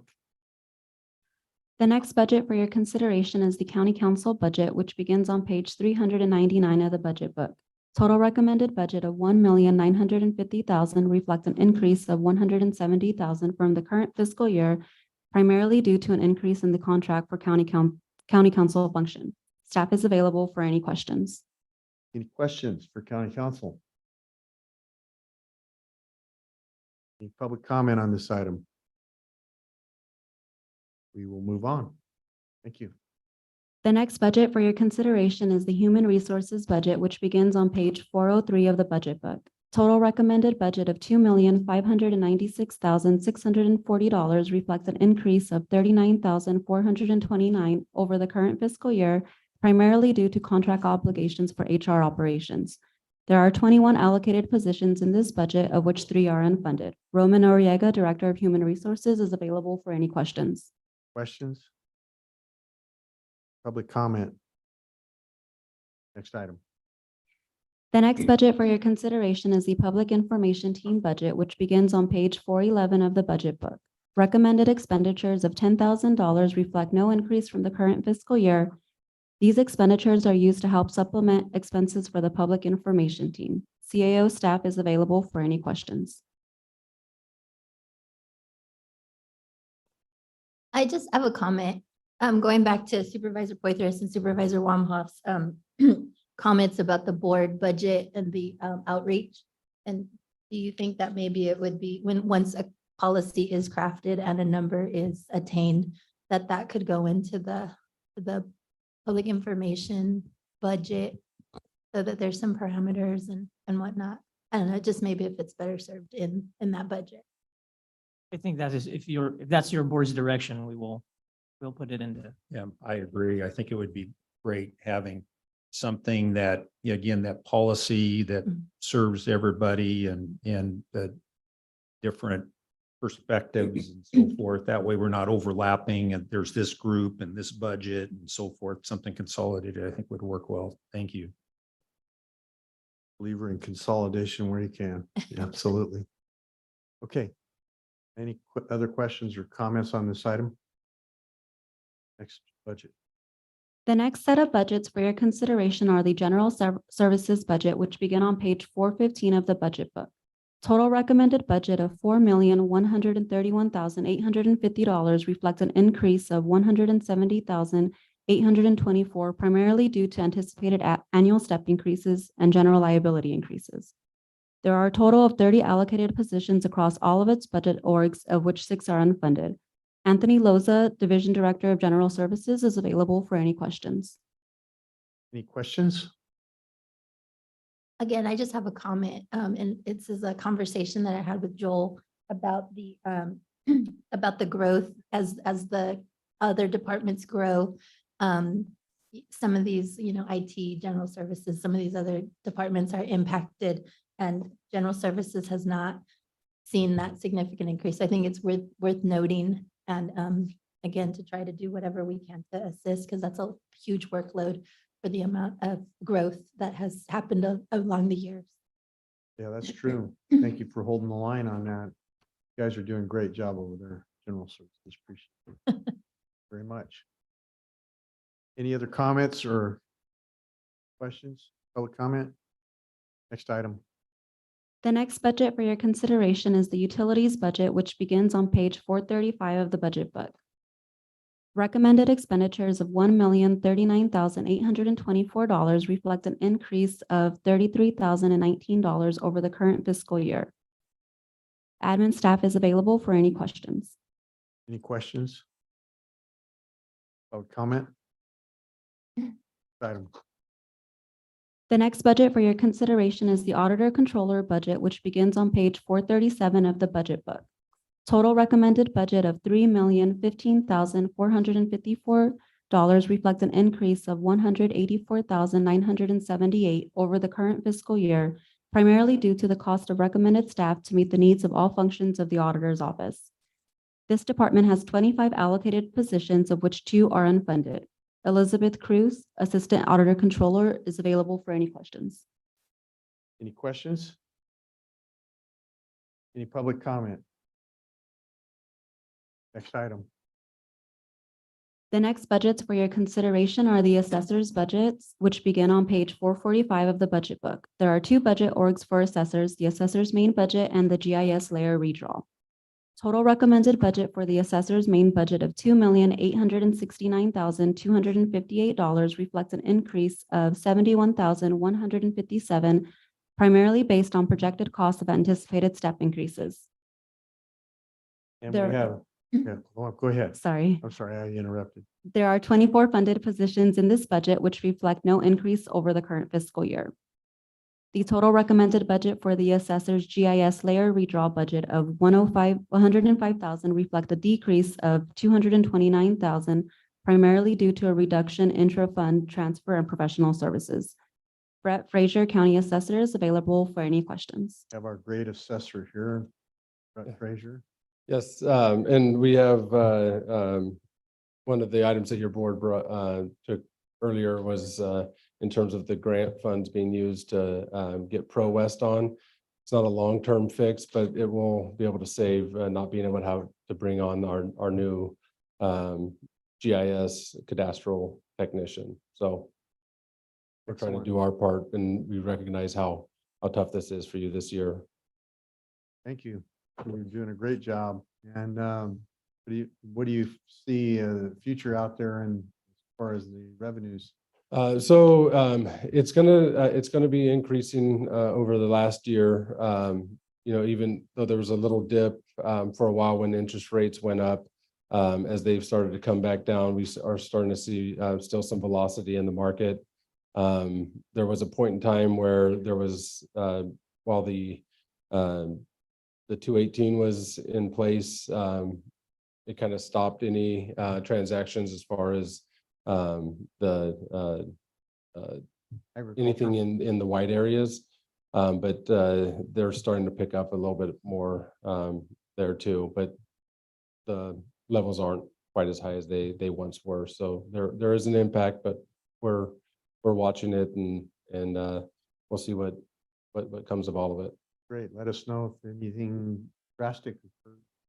I think the levels show us that we're right where we need to be in policy making, because if you see a drastic effect, you're hammering too hard. If you see no effect, you're not doing much. Yeah, you're maybe missing the And so nail. I think we're fine. I think we're in a fine line, and I really like to hear what I'm hearing. Not that I like any kind of reduction at all, but I think we're in a good spot. Yeah. So I appreciate that information. And we are right now in our business and personal property. It's up 16% over the last year. So there is business happening and people reinvesting in Madera County. So I think it's a good Excellent. sign. Well, they always say follow the money, so that's the telltale sign, right? Yeah, and that's what I get to do all day long now. I love it. Well, we love you. You have a good day, buddy. You too. Thank you. Any other public comment on this item? Next item? The next set of budgets for your consideration are the tax collector and treasurer budgets, which begin on page 457 of the budget book. Total recommended budget of $3,167,011 reflects an increase of $539,516 over the current fiscal year, primarily based on cost of anticipated step increases and the addition of 2 positions in this budget. There are a total of 21 allocated positions, which is an increase of 2 over the current fiscal year. Jacqueline Torres, Assistant Tax Treasurer Collector, is available for any questions. Any questions on this item? I didn't hear quite how the 2 other positions were funded. Mr. Chairman, the tax collector approved right sizing their fees. They've been working hard on it, so those 2 So the positions fees are funded. The fees are revenues funding it. Yes. Thank you. Thank you for coming to the mic. You answered my question right away. Okay. If you have any additional comment, I welcome you. Any other questions? Public comment? None. Thank you. Awesome. Next item. The next budget for your consideration are the clerk recorder and elections budget, which begin on page 481 of the budget book. Total recommended budget of $3,104,635 reflects an increase of $146,695 over the current fiscal year, primarily due to updated retirement and benefit rates. There are 19 allocated positions, of which one is unfunded across both budgets. Becky Martinez, County Clerk Recorder and Registrar of Voters, is available for any questions. Any questions on this item? Public comment? Next item. The next budget for your consideration is the mailroom budget, which begins on page 499 of the budget book.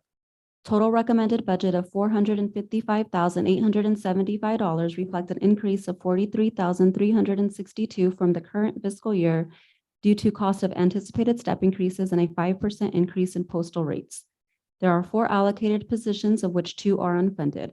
Becky Martinez, County Clerk Recorder and Registrar of Voters, is available for any questions. Any questions on this item? Comments? Public? Next item. The next set of budgets for your consideration are the information technology budgets, which begin on page 505 of the budget book. IT consists of 4 general fund budgets, beginning with the IT main budget. The total recommended budget of $7,441,643 for the IT main budget reflects an increase of $346,455 over the current fiscal year, primarily due to overtime standby pay for required work after hours. The total recommended budget of $420,018 for the IT One Solution budget reflects a decrease of $26,950 over the current fiscal year due to a decrease in software. Total recommended budget of $3,189,736 for the IT Information Security budget reflects an increase of $740,267, primarily due to recommended staffing levels.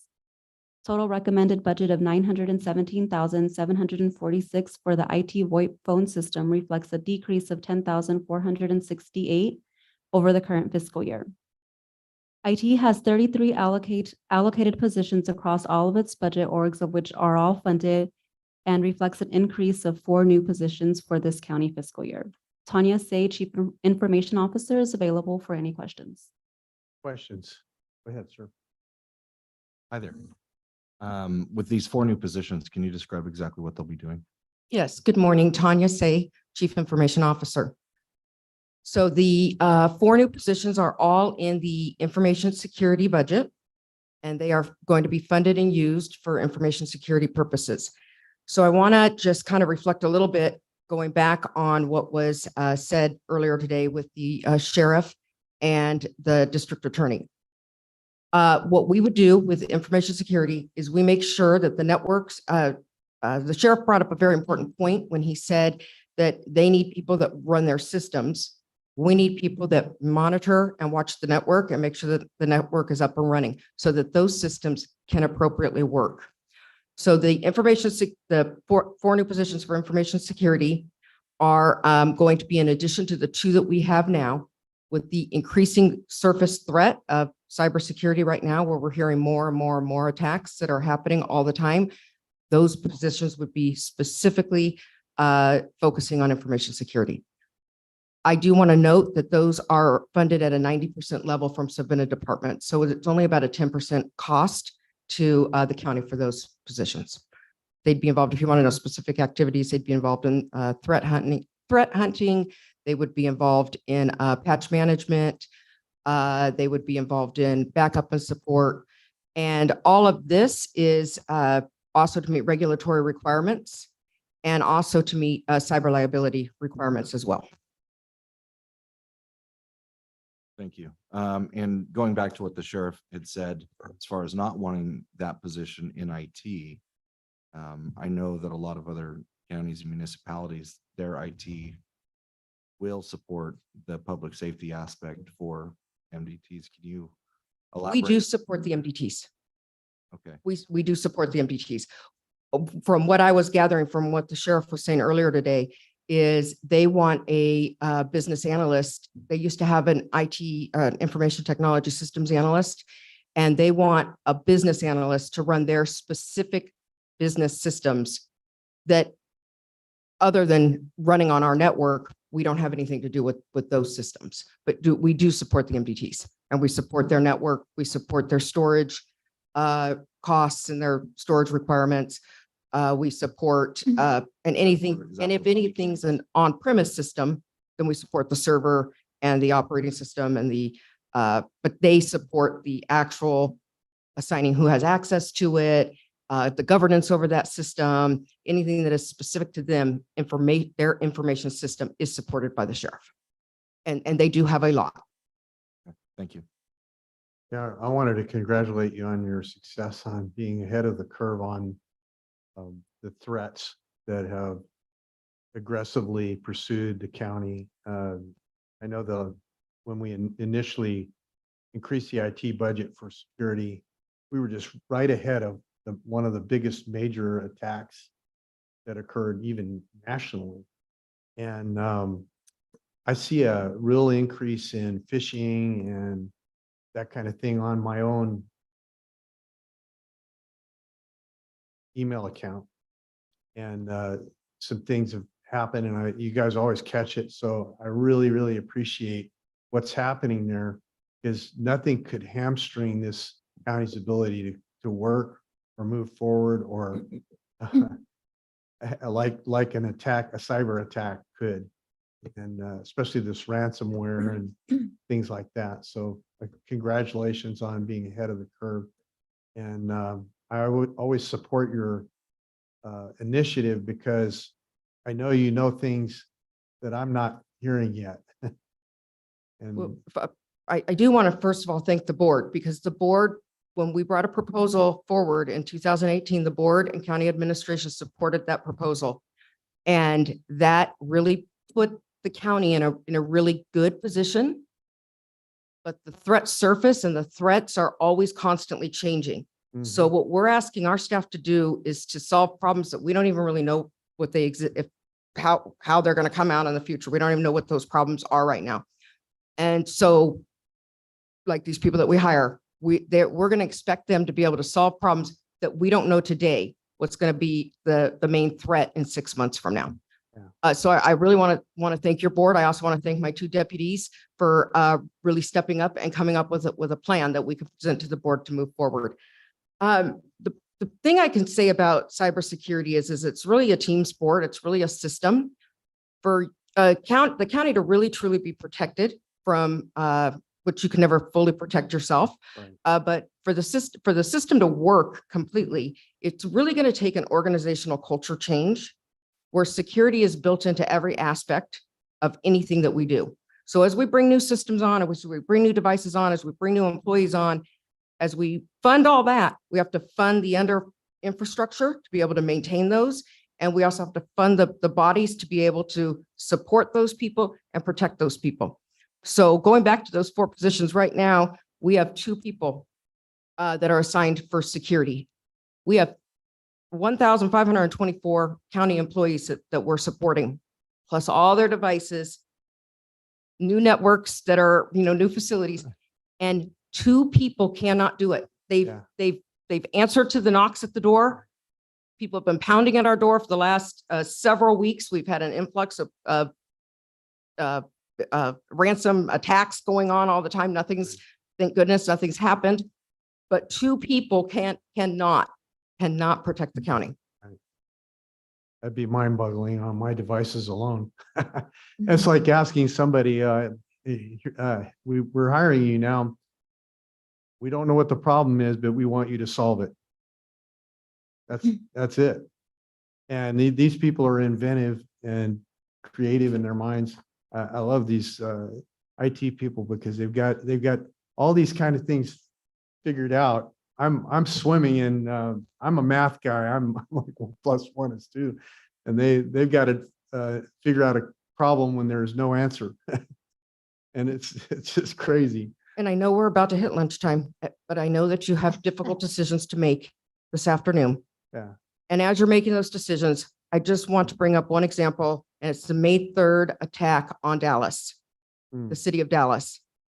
As of June 5th, not all their systems were up and running. So when you're looking at our $119,000 increase to the general fund, please keep in mind, if we were down for a ransomware attack, Millions. whatever the cost of the salary and benefits are throughout the county, think about the first week, nobody's able to work because everything anybody does, there's very, very few things this county does that does not require the network. So think about, you're looking at 1 week worth of salary and benefits. That's going to be a dead cost. Nothing's going to get done that week for sure. Then systems will be restored. But as it took Dallas 5 weeks into it and everything's not back up and running. Dallas also had impacts to their courts. They had impacts to the ability to produce evidence. They had impacts to trials. So we want to make sure that as you're considering cuts, please keep that in mind. Appreciate that. Supervisor Gonzalez has. Yep, I have a question, Tanya, thank you. When the pandemic first came about, lots of people started working from home, lots of devices were purchased. Those are probably getting to their end of lifespan to county, according to county standards. So my question is, what do we do with that equipment as it comes back? Is it sold to other entities? What do we do with it? So what we have been doing with it, and you are correct. In fact, that's part of our increases this year is that we have to replace those devices that were paid by, COVID funds in the past, and now they're up to be replaced. Their laptops generally have like a 3-year lifespan on those. So that's part of the budget increases. We are looking, and we're going to run with, work with the purchasing department to see what we can do on maybe a buyback program with some of those laptops to sell them. But it's not going to be a huge moneymaker because they're only worth, less than probably $100, $150 at most. But pennies make dollars. Everything. So we're probably looking at a dime on every dollar that's spent at very most. Thank Chair, you. just a quick question. Go ahead. In regards to the ransomware, and thank you for explaining the, I guess, impacts to services that, tend to happen. Typically, when a municipality gets hit like that, what are they asking for as far as, monetary amount? Is it typically just a flat amount? Is it a percentage of, revenues? Or is it just all across the board? I'm going to defer that question to the Deputy CIO, Brian Rhodey. He knows a lot more about the amounts that are being asked. Thank you. I'm not sure that they give it a lot of thought, but Is a dartboard involved? Big money, and that's all they care about. Go Good ahead. morning, members of the board, Brian Rhodey, IT. It is all across the board, unfortunately. It is in the millions at certain times. And what's really strange is there are companies that specialize in negotiating. So what they'll do is we can pay a company, well, hopefully it's not us, but companies that are under attack or have been attacked can partner with an external company that will then negotiate the ransom from where it's originally requested to a lower amount. This is big business we're talking about. So their entire goal is to get anything from you, lock you out of your files, make sure that you can't do anything, and then hold you for ransom for any amount possible. So unfortunately, it's all over the place. It really depends on the size of the organization. And they do really great research. They look and see what our overall budget is, and they try to determine what's going to make sense and what's going to get you to pay. If there's any one thing you could say to employees about cybersecurity in regards to their personal devices, what would it be? That's a great question. There's so many, but don't click. Yes, don't click. I think that taking a cautious approach, even if the email is from somebody that really take a look and think about, am I expecting something from this person? That's number one. Looking to see if dates match up. What'll happen is adversaries hack partnering organizations. And what they do is they gain a lot of intelligence, and then they use that intelligence against us. So what they'll do is, let's say I sent emails to a partnering agency. They will ultimately take those emails and send them back to us. But those can be backdated in certain cases 5-8 years. So we've seen attacks as of recent where a partnering agency was impacted. They gathered that intelligence, they used those emails against us, but those emails were sent 5 years ago. So if our employees can take a look and take their time and I know we're all incredibly busy, but take our time in terms of what we're clicking, what we're opening, who it's from, I think we can significantly decrease. And we're also going to start working on a countywide program to help train employees identify these types of these risks and threats. Right. And if it doesn't make sense, it probably isn't right. So if your gut tells you this doesn't make sense, just send it to IT and let IT look at it. Absolutely. Yeah. I had one like that not too long ago, and I sent it off to IT, and sure enough, it was one of those wild rides. Appreciate what you do. Thank you. While I have Brian up here, Brian, did you have anything to add about what those 4 people will do? No, I think the big thing here is we have a lot of regulatory increases. So ultimately, we just can't meet those mandates without ultimately increasing our staffing levels. Our 2 security employees are just completely slammed. So what happens is when we get these threats, they drop everything they're doing to ensure that they're protecting us. And they're just so overwhelmed. We can't do much more in terms of the requirements that the state's putting down. Because of the changing landscape, those requirements have grown drastically over the last 3 to 5 years. And we're just trying to stay afloat. Are they catching any of these people that are doing this? Are they catching them? That seems like there's not much. I've never heard of anybody actually being caught. I really don't know. I don't think so. Yeah. It is a really, if you think about it, when you're robbing a store, you leave tons of breadcrumbs behind. Right. These actors are working out of foreign countries throughout the world, and it's a very difficult thing to trace back. I know that the FBI is actively working towards catching these criminals, and but it's a very challenging problem to solve. If you're in IT and you have a great brain, develop a way to catch those guys, you got the magic ticket right there. 100%. The golden ticket.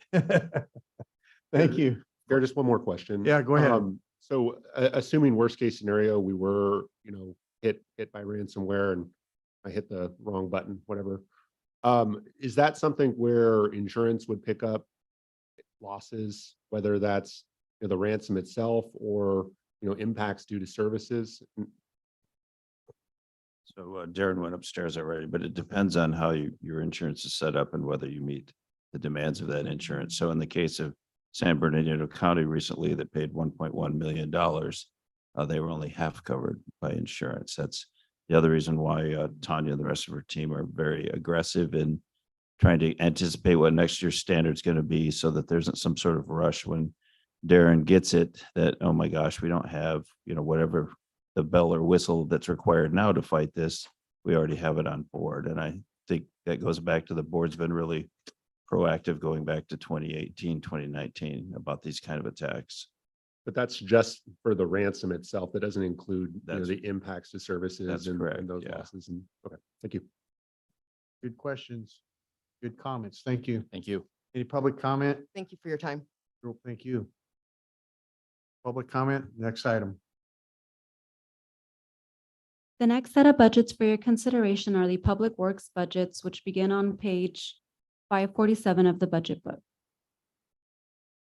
The total recommended budget of $5,718,122 for the Public Works main budget reflect a decrease of $396,920 from the current fiscal year, primarily due to an increase in franchise fees, which are not allocated in the solid waste budget. Total recommended budget of $3,770,708 for the Special Districts Administration budget reflect a decrease of $206,784 from the current fiscal year, primarily due to a reduction in reimbursements for administrative services for roads and solid waste.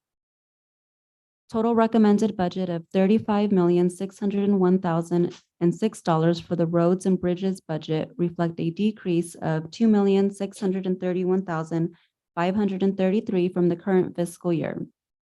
Total recommended budget of $7,514,968 for the SB1 road Roads and Bridges budget also reflect a decrease of $8,803,794.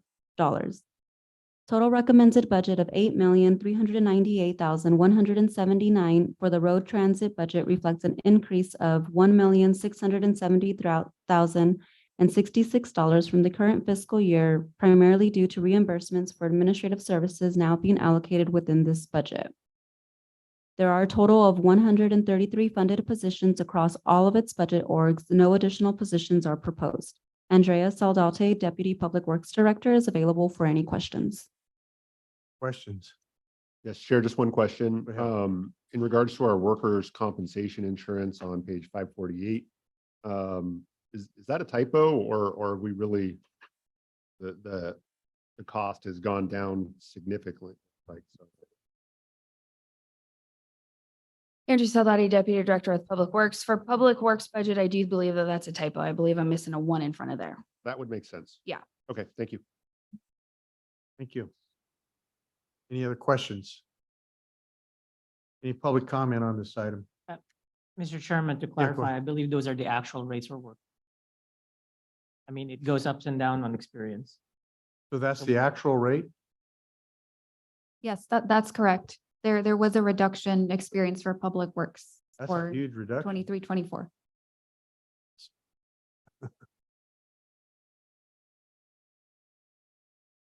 So that's not a typo. Okay, any other questions? I am curious to know how we can reduce our workers' comp so drastically over the course of 2 years. I think that'd be great information to share with the rest of the departments is I'm just, why has the number gone down so much? I mean, from 129,000 in 21, 22 down to 21,000. this year. 8,000 reduction. Yeah, and our deputy CEO can explain it a little bit better but from my understanding is just like departments experience an increase from 1 year to the next, and that's based on actuals or previous experience over the course of, I believe, 5 years. Once the department pays for actual experience, that does tend to drop. So when that drop happens, they go back to based on the formula that our risk utilizes. That's just based on exposure and not so much that actual risk that occurred. So does each department carry their own XMOD, I think is what you're referencing? Yes. Okay, thank you. Interesting. That 600 days without an incident or? Pretty nice. So throughout all the public works budgets, the workers' comp doesn't necessarily change in all of the budgets. You can see in the road budget, it stays the same throughout year over year. So that's not a universal response. So. Okay, thank you. There is some incentive for safety then. That's good. Exploit that as much as we can. And by the same token, Supervisor, you have one claim and it does boost it up though. Yeah, that's true. Yeah. Any other public comment on this item? Next item. The next budget for your consideration is the Behavioral Health Services budget, which begins on page 583 of the budget book. Recommended expenditures of $44,011,825 represent a $2,788,225 increase over the current fiscal year, primarily due to the cost of permanent salaries. This budget is 100% funded through state, federal, and other third-party sources with no net county cost.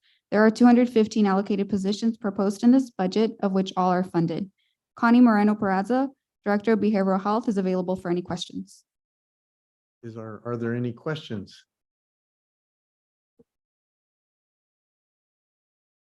So this is Connie's first budget cycle, I think. Second, third one? What am I saying? What am I saying? I got here in March 8th of 2021. That's right. And counting. That's right. Yes. Good morning. Connie Moreno Peraza, Director of Behavioral Health, and I have Erin Garcia, our Fiscal Manager, here as well. Any questions from? Connie, just I guess a quick comment. I think out of all the departments, your department's experiencing the most growth, and obviously that's tied to state funding. But can you just give us like a quick high level, overview of what you plan to do with those employees and how we Yes. tend to serve the community. I'll be glad to. So the major funding sources that we're seeing is what is called CalAIM, the California Advancing for Innovating Medi-Cal, which is the multi-year governor initiative to transform or improve Medi-Cal. So behavioral health, excuse me, we have had what is called rounds of funding that we have applied. The crisis care mobile unit, we were blessed to get 2 rounds of funding for that. This is to provide the mobile crisis throughout the county on a walk-in basis when it's anywhere, anytime, any person, anytime, anywhere philosophy. We also received funding to improve administrative quality management components, which was called the BHQIP, Behavioral Health Quality Improvement Program. We got an initial $250,000 of that, and we continue to get paid based on our performance with regards to the quality of care we provide to our clients. Excuse me. We've also had what is called payment reform, which is effective this July, which is another opportunity for us to change the way we bill for our services on a fee-for-service plan versus cost reimbursement. So that has also helped us we'll bring some more revenue with that system. Do you want to add any? Yeah. Andy, come in. Come on. This is my first one. His first. His first one. We do look alike. I was just teasing you about that because I was alluding to the fact that you've probably done at least 20 or 20 some budgets. Yes. So you're not telling us. I've done many, but I think it's the start of my year. Yes. Yes, I was with public health prior, so I have 6 years, my 6th year actual Okay. budgeting, but yeah, so with the CalAIM, we also, with the Medi-Cal reimbursements, this new model is going to definitely increase our FFP dollars. So we are going to see an increase there as well as our MHSA funding as well. You've also seen some growth in the housing or homeless initiatives as well. We've had opportunities to expand that service at Sugar Pine. You saw that. I know Supervisor Porter was involved with us in that project. So we have 16 beds there that we are dedicated. We've also increased our partnerships with Casa Grande to have opportunities for emergency housing. MHSA has been our saver. Is whatever it takes. So we're able to use a different funding through MHSA to do this creative programming within our communities, and also our prevention, our outreach and engagement. We've done a lot of that as well. And then with our gambling addiction, with our tribal MOU, we're doing some work in your area, Supervisor McCauley, to improve not only information dissemination, but also to access our services. And then the last one is our drug Medi-Cal. There is an urgency for us to attend to the opiate addiction and the epidemic. So we've expanded some of our outreach services, not only locally, but our Fresno counterparts in Fresno to utilize that system more. You do a lot of stuff. Yeah, Mr. Chairman, if I may. Go ahead. I was gonna say this at the conclusion of budget hearings, but I just want to commend Connie on your ability to work across with other departments, because I think that's vital in addressing, our shortfalls elsewhere. You step in, you're working with the Sheriff's Department, you're working with Veteran Services. So I really appreciate the collaboration with the other departments, because it's really helpful as the department who is seeing a robust budget this cycle. Yes, thank you. Yeah, we're able to leverage their funding. I know Dara's out there with our CalWORS program. We have AB 109 with Right. Chris. We have the COPS grant with the sheriff. So you're right, in the schools also. So we have the Mental Health Services Student Services Act. We also expanded with the schools. We've done a lot of work there too. So thank That's you. excellent. Thank you. We're trying- I appreciate Supervisor Gonzalez bringing that up. That's a great point. Yeah, and welcome to Madera County. We'll bring you more money, I hope. That's awesome. Thank you. You've done a great job. Great job. Okay, any other questions? Any public comment? Okay, thank you. Well, one last item before we break for lunch. The next budget for your consideration is the public health budget, which begins on page 601 of the budget book. Recommended expenditures of $24,305,764 represent a $2,421,820 decrease from the current fiscal year, primarily due to a decrease in the cost of temporary salaries. This budget is 100% funded through state, federal, and other third-party sources with no net county cost.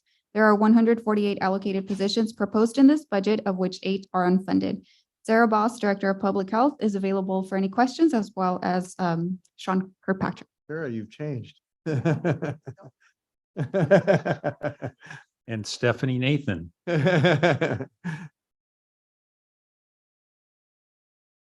Stephanie Nathan, Assistant Public Health Director, not Sarah Boss. I'm available if you have any questions. I'm also here with Sean Kirkpatrick, Deputy Okay. Director of Operations. Okay, thank you. Any questions? Any public comment on the? Okay. Good. Okay, with that, we'll adjourn for lunch and we'll return at 1 o'clock.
We're ready.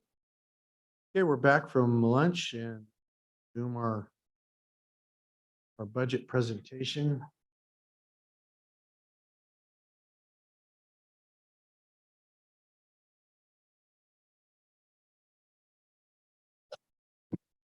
So Chair, Yes, members of the board, just for clarification, is a request from the board and staff is, I believe, ready to do either one, is to continue the hearing on the county administration department budget and then roll into the special districts, public works budget when you call it or when that last set is done. That, yeah.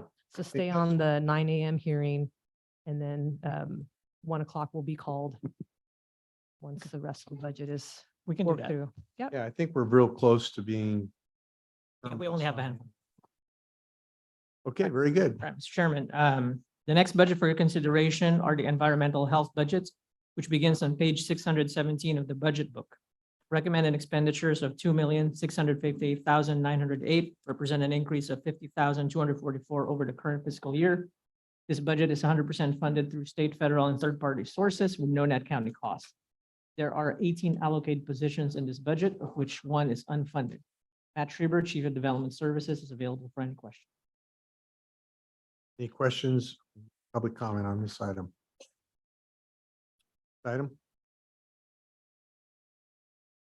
The next budget for your consideration is the Fairmead Liner Fund budget, which is paid on page 629 of the budget book. Recommended expenditures of $14,305,433 reflect an increase of $1,959,425 from the current fiscal year, primarily due to an increase in infrastructure cost. There are 4 allocated positions proposed in the budget, all of which are funded. Again, Matt Schreiber, Chief of Development Services, is available for any question. Questions? Any public comment? Next item. The next set of departmental budgets for your consideration are the Department of Social Services budget, which begins on page 637 of the budget book. The total recommended expenditures of $129,666,103 represent an increase of $14,925,168 over the current fiscal year. The total estimated net county cost of all social services programs is $3,750,300, which represent an increase of $30,366 over the current fiscal year based on projected third-party revenues, realignment revenues, and the match for all social services programs. There are a total of 392 positions allocated to the department, of which all are funded. Deborah Martinez, Director of Social Services, is available for any comments or questions. Are there any comments or any?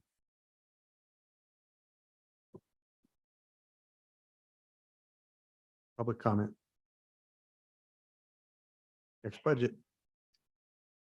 The next budget for your consideration is the Veteran Services budget, which begins on page 683 of the budget book. Recommended expenditures of $475,406 represent a $54,575 increase over the current fiscal year. There are 4 allocated positions in this budget, of which all are funded. Josh Stopperson, Veteran Services Officer, is available for any questions. Any questions, public comment? Hearing none, next item. All right. The next budget for your consideration is the Community Action Partnership budget, which begins on page 689 of the budget book. Recommended expenditures of $347,293 represent a $23,134 increase over the current fiscal year and is based on the actual cost of the CAPMC Executive Director level of pass-through funding for the Senior Congregate Meals Program. Maddie Mendez, Executive Director of CAPMC, is available for any questions. Any questions or public comment? Actually, Chairman Maddie's not here today. Her husband had a procedure. She wasn't able to attend, so Okay. myself or Joel will try to answer any questions you have if you haven't. Thank you.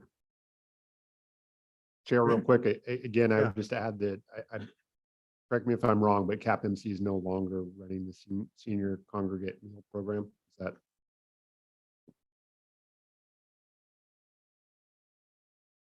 Is that correct? That is correct. CAPMC will no longer be running the Senior Congregate Meals Program, and once the incoming contractor becomes official, we'll be taking an adjustment to the board and make necessary corrections. Okay, thank you.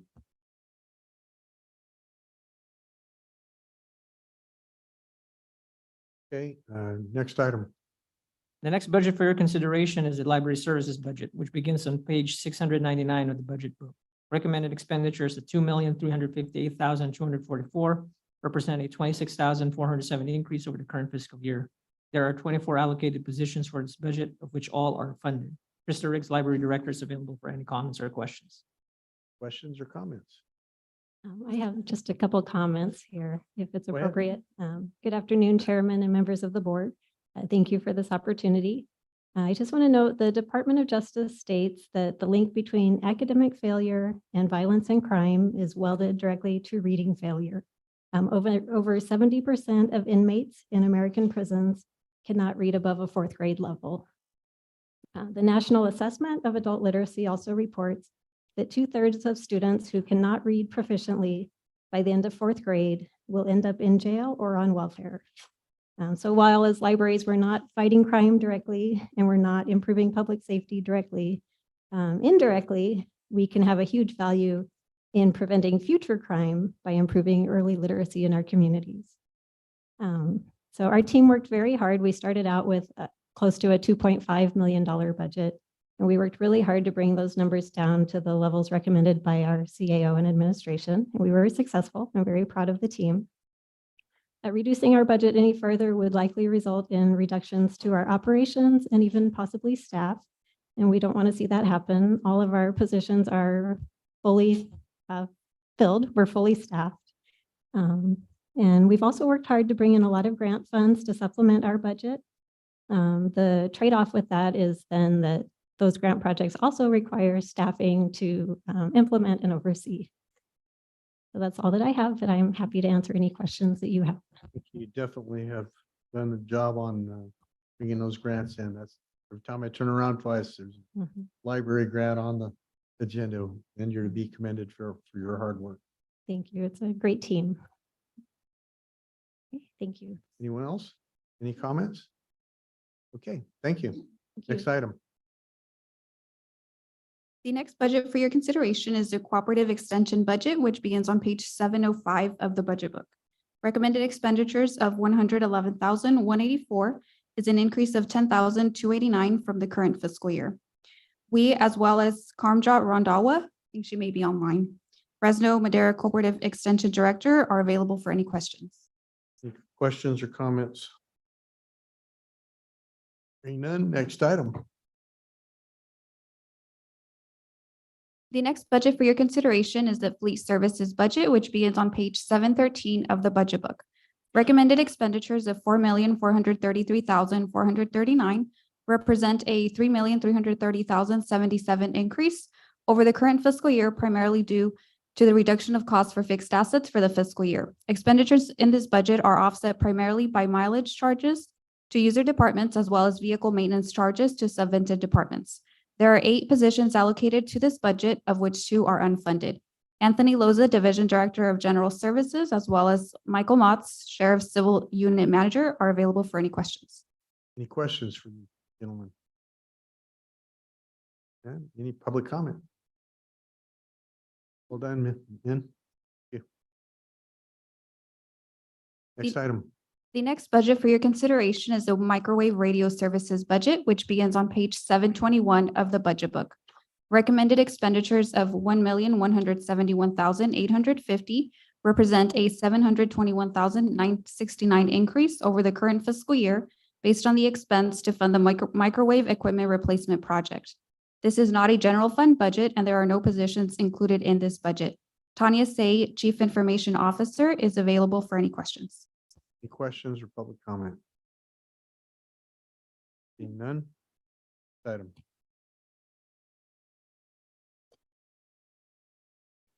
So that concludes our big binder. So switching over to the special revenue budgets. The special revenue fund budgets represent governmental funding streams that are tied to a specific purpose, like a grant or realignment. They are budgeted annually to meet statutory requirements and to provide an added level of transparency. These funds are budgeted as operating transfers into operating funds like the general fund, where they are utilized for operations. Staff from various departments are available for any questions you may have on any of these budgets. Any questions at this point? Chair, real quick, I think in regards to our, I guess, 6133 County Local Revenue Fund.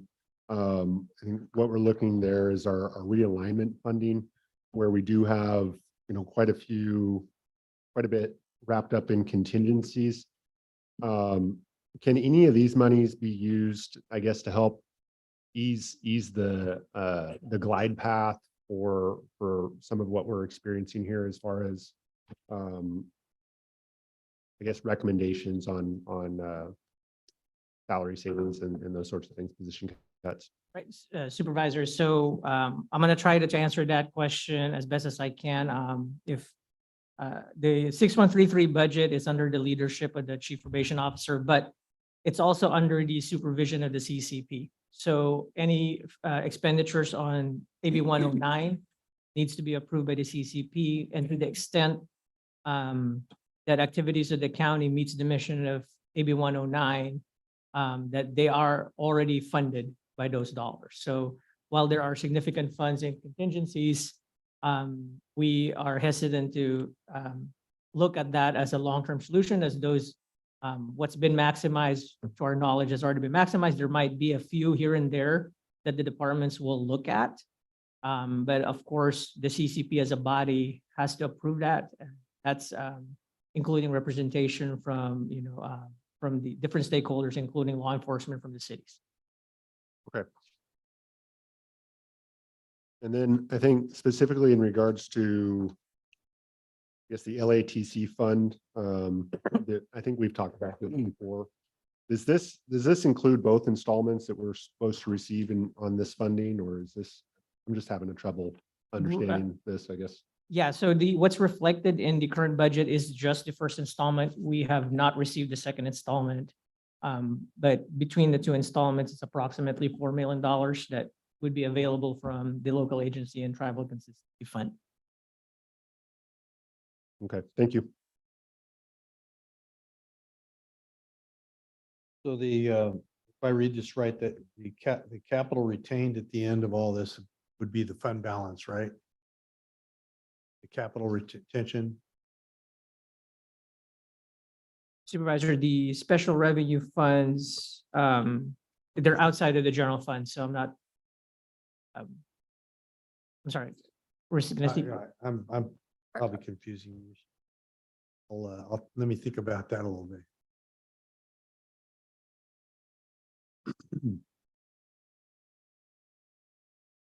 Any other questions?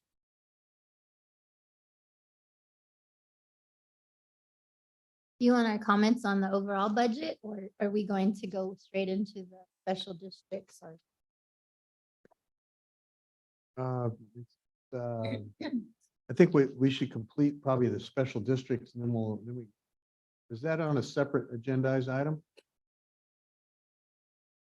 That's a separate agendized item, correct? So I think we can continue the hearing here on the original budget and have a little back and forth on that. So anyone have any comments on the 9 o'clock here? Go ahead. I'll start. I have some comments. Just thank you, Jay and Joel and the administrative staff for putting this budget together. I want to thank the department heads. I met with most of them beforehand to answer any questions prior to today. So I want to thank the department heads for them being candid and just upfront about how these impacts or these numbers affect their departments. I did have a question about I understand that there's an allowance towards elected officials. And they get, I don't know, it's like $100 or something a month. And I know that doesn't seem like a lot, but can you remind me what was the purpose of that $100 stipend? It's 710-503 is the account number that it lies in within the budget, but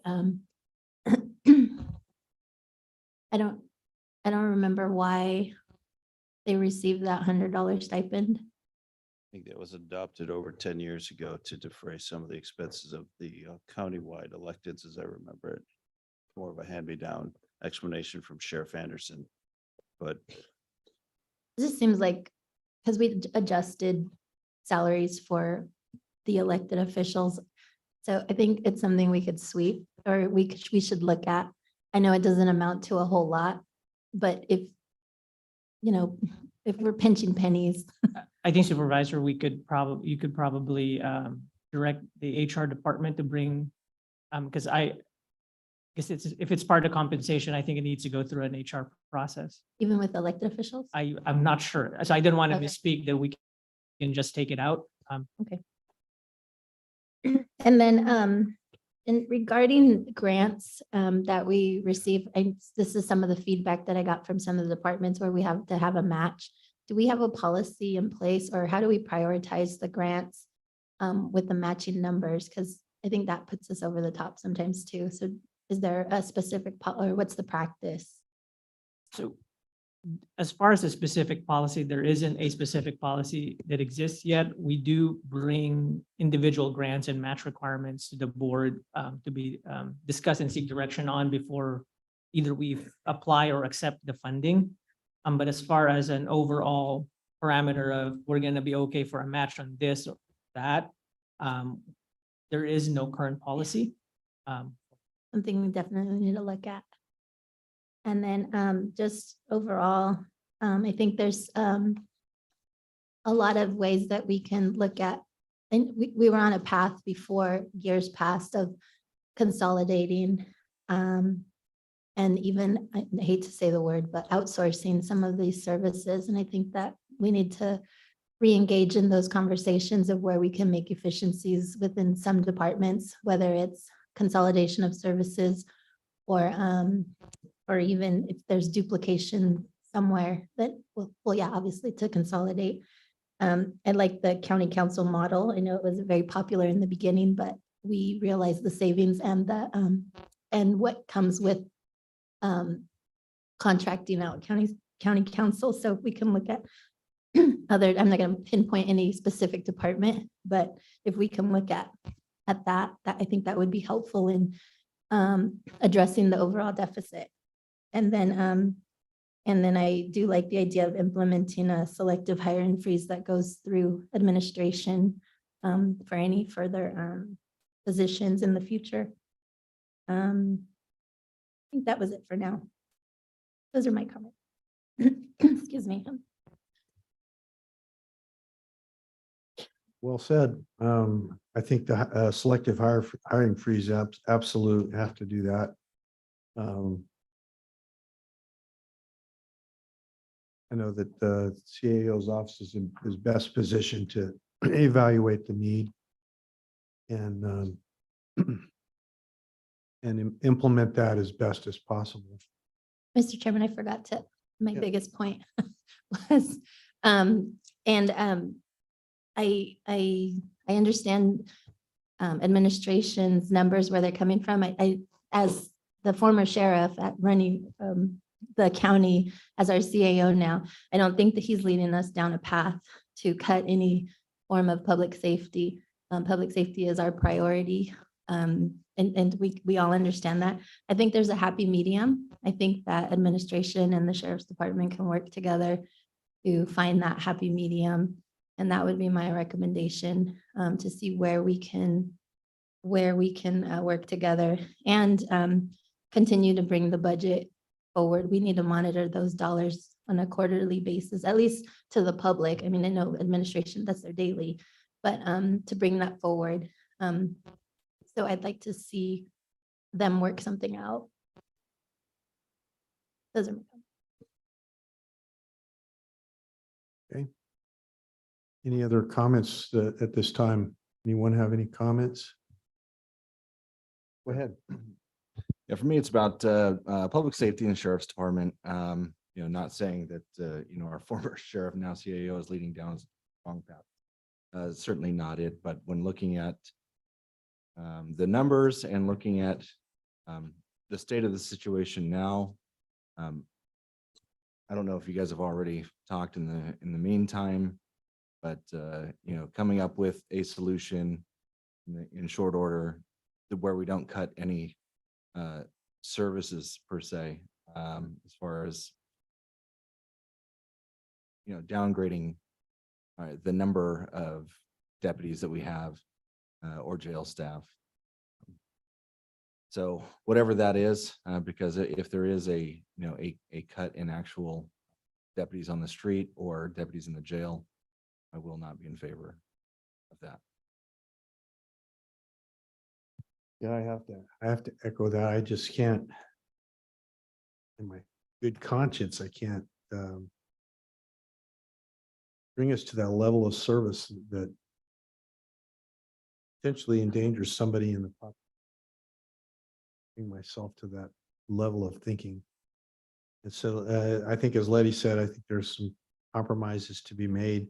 I heard a few even during the discussions of the budget. So I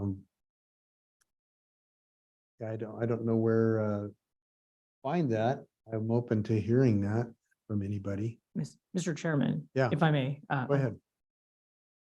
Thank you. So I'm going to go ahead and speak. Joel was supposed to, but I had a chance to go out and talk to the sheriff. So during lunchtime, Joel and I looked at some staffing levels and some things that we thought would be palatable, both from a financial and from a safety standpoint, but we probably need to break and talk to the sheriff for a little bit about them. But in essence, what we looked at is, we believe, no detriment meant to the sheriff's business office staff, but we believe our numbers are right.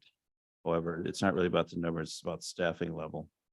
So we think that with the money that we have proposed, we can support a staffing level that is equal to the current staffing level at the jail and the 21-22 staffing level at the sheriff's office. However, I want to get together with the sheriff and make sure that we're talking about the same numbers, because I don't want to commit to anything that's grossly underfunded. And certainly we've already talked about, if things are overfunded, how to redirect money either to the general fund or to public safety.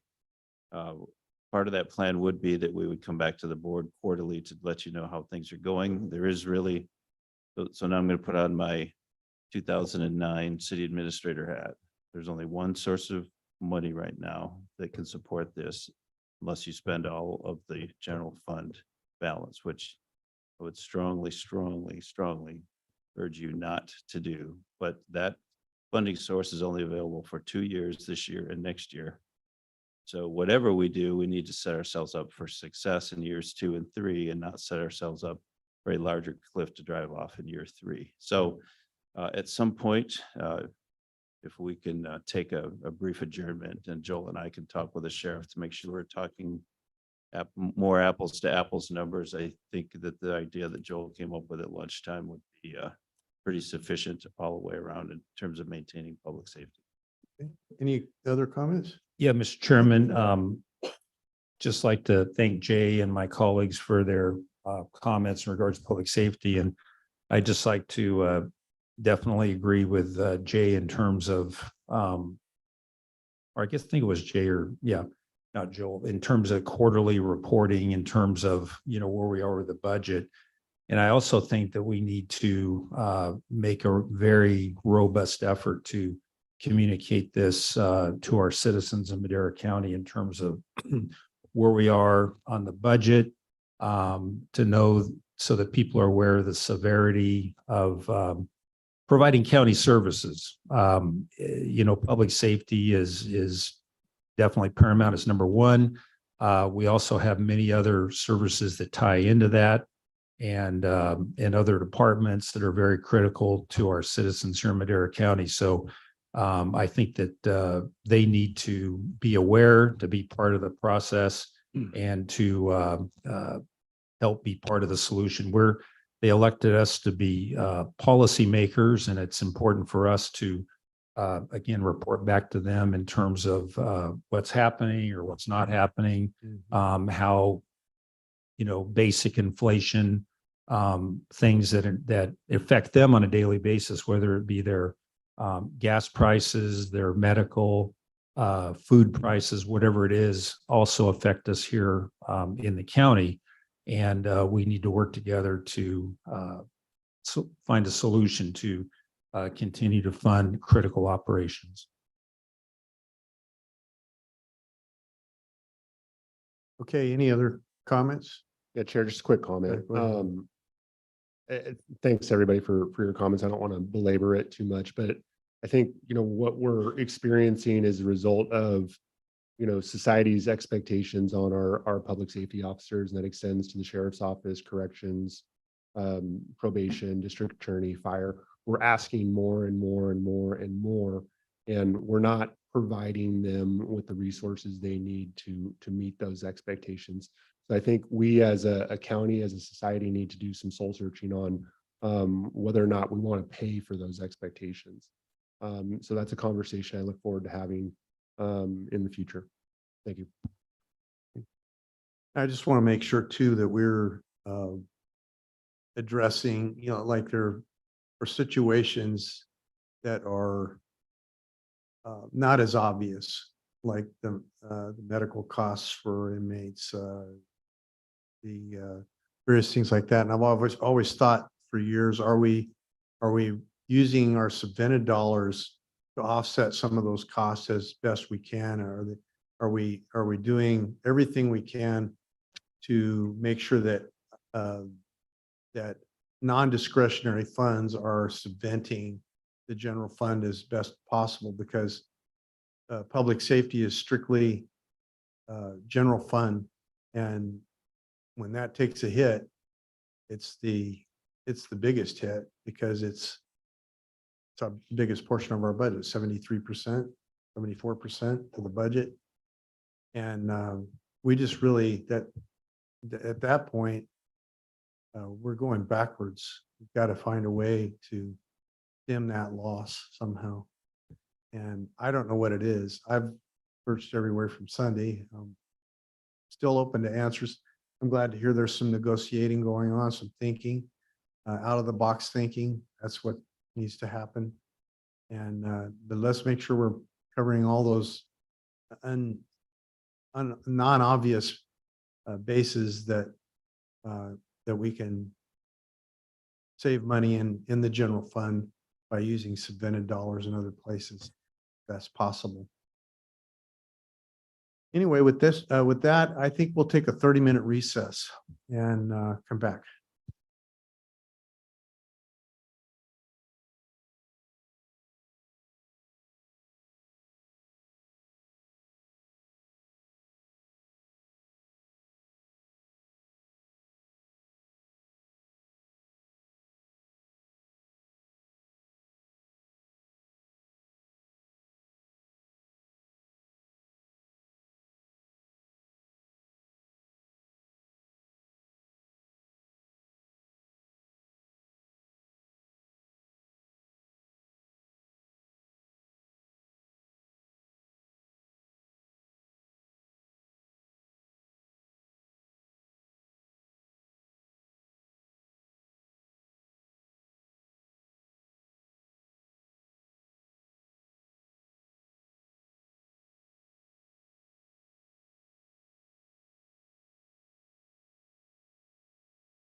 This is 7A. 7A, Department of Directors, Special Districts, Public Works Department, Administration Division. Overview and presentation of the 2023-2024 proposed Public Works Special Districts budget with direction as needed. Yes, and Clerk of the Board 4A. I might have heard 7A. Yeah, it should be. I might have misheard that you said 7A, but then you read in 4A, correct? That is correct. I'm sorry. I think I might have misheard it, just for the record. Thank you. Good afternoon, Andrea Saldati, Deputy Director with Public Works. We did something a little different this year. We have a short PowerPoint presentation. The PowerPoint has a whole bunch of slides, mainly to show the physical locations of all the districts. We've never actually done that before in budget hearings, but we think it's kind of important for everyone to be able to see where these districts actually lie within each of your supervisorial districts. So we're just going to kick this bad boy off. So we call our different budget books, the water and sewer is the blue book, and the road districts is what we call the orange book. The water and sewer district blue book totals $54 million. That includes all operations and maintenance. It includes any debt service, loan repayment, capital improvement projects, ACO. It is essentially anything and everything within those districts. The road district, the orange book, equates to 19.4 million. That is the expenditure for this fiscal year. That expenditure is actually revenues that have been saved year over year in order to be able to complete projects in this fiscal year. So a lot of the districts don't create enough revenue in one fiscal year in order to be able to do much of anything in that year. And so what we do is we save all those dollars, and then Phil Toller, Deputy Director of Operation and Maintenance, he programs all of those dollars very wisely, uses Measure T to match some of those project costs. So in that 19.4 million, Phil is going to be doing 33 different projects of overlays and chip seals and all kinds of rehab projects throughout those districts. It's roughly 58 miles that equate to $5.5 million. And of that 5.5, 1.8 million is being matched by Measure T. So we do try to utilize Measure T as much as we can. The chart at the bottom just shows you the breakdown of how many road districts and how many water sewer districts are within each of your areas. So road districts for District 1.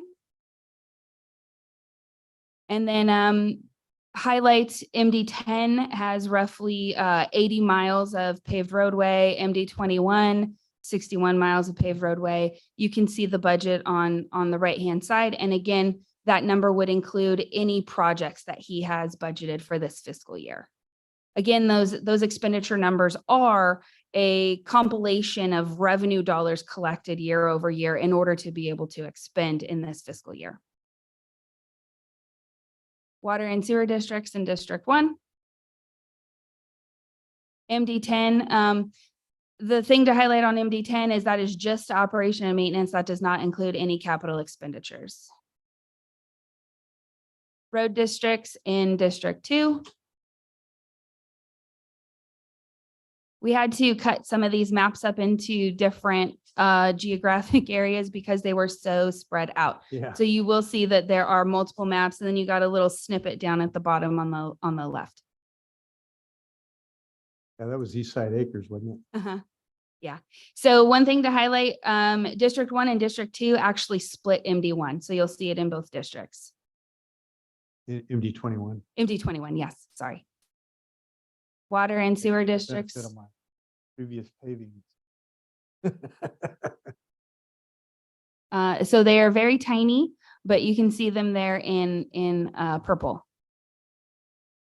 And so then we broke down the number of connections. Some districts have a different water connection versus sewer connection. So we tried to break that down as much as possible for you guys to see. Road districts in District 4. District 3 does not have any water and sewer and or road districts. Water sewer district for District 4 is Parksdale. District 5, we have probably 4 or 5 different maps because you have the mass cluster, Supervisor McCauley, of all of the road districts. So it's going to look like a purple swarm here coming up. But we also broke down paved versus unpaved. Things to note, some of these districts are so extremely small. You've got 0.1 mile of paved road. You've got maybe 2 to 8 people living in some of these districts, paying roughly $100 annually. Again, that's not enough to cover much of anything. And so the dollars are saved year over year in order to be able to complete whatever is available.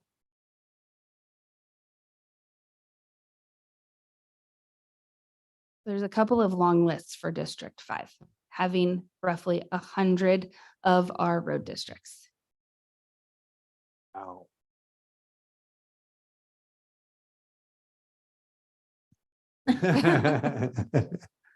Depends on how you look at it. Houston, it's Absolutely. People eater. So it's just kind of the sheer mass in District 5 that's kind of overwhelming. But there's quite a few. And then your water and sewer districts for District 5, we broke those up as well because there's a large mass a little bit higher up in the mountain region. Oakhurst, one thing to notice on total connections, it shows 396. That might be confusing to some because those connections are broken into units. And so units is what we normally go by for like all of our pro rates, or if we're talking about, how big the system is, we normally talk about it in units. And so unit wise, they've got roughly 1,500 units. So. And that is it.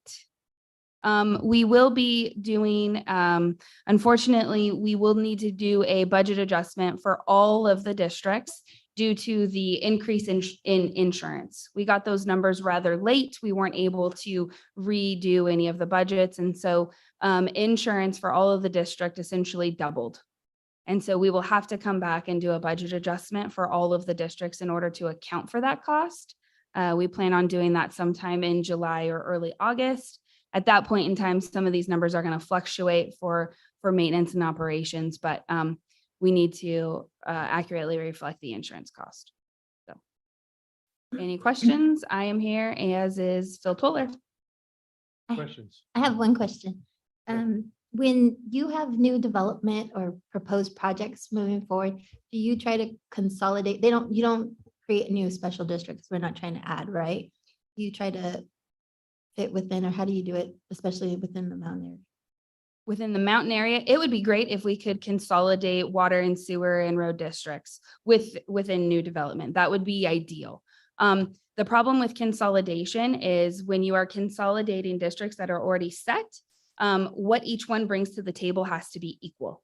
And so if you are consolidating in a district that, let's say, has maybe debt or less of a fund balance with a district that has maybe a healthy reserve, to incorporate the two, you're not bringing in equal items to the table.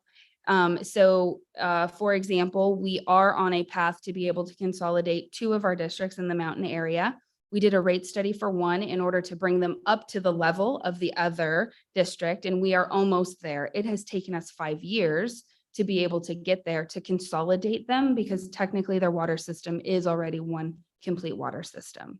So we would like to be able to do that more, but the physicality and the numbers and the dollars don't always make sense. Thank you.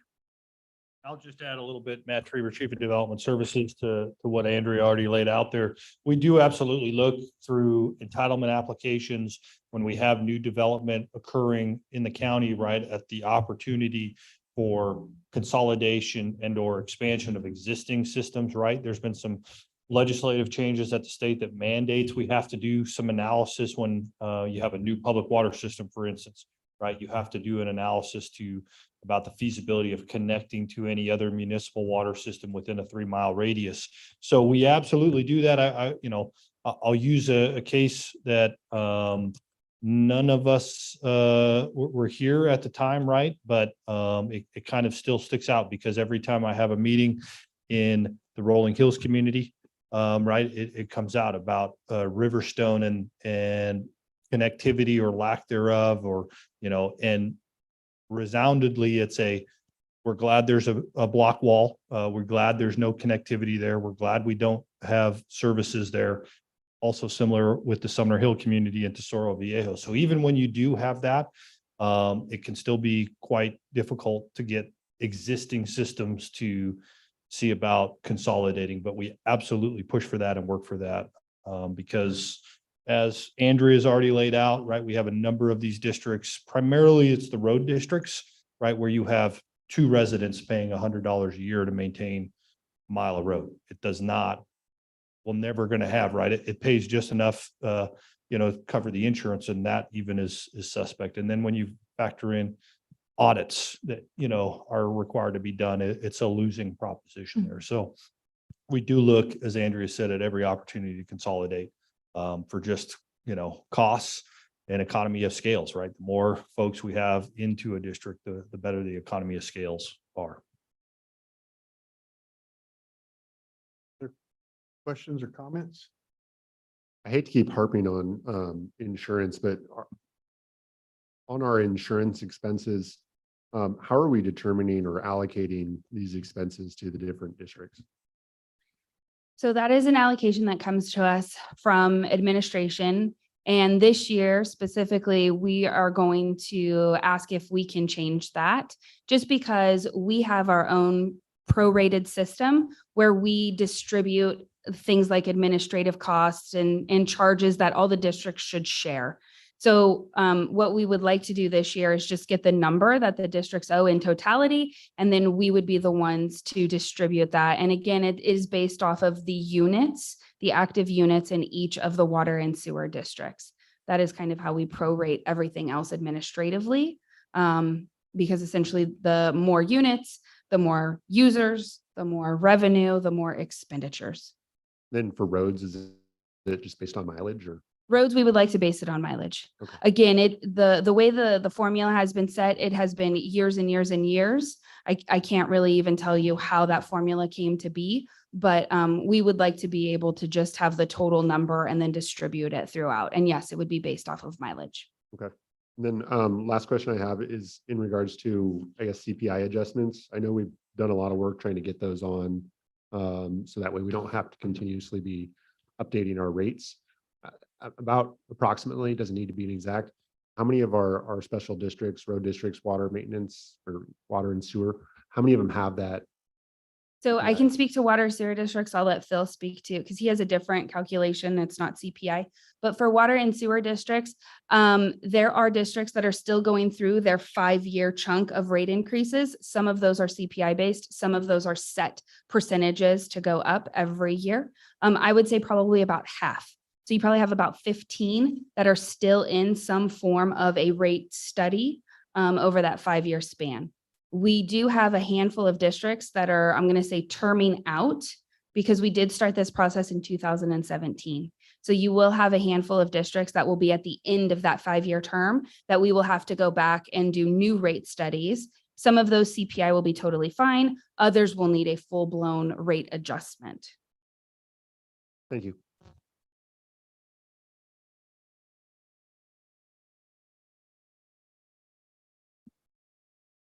As Andrea mentioned, the roads is calculated, but a little bit different.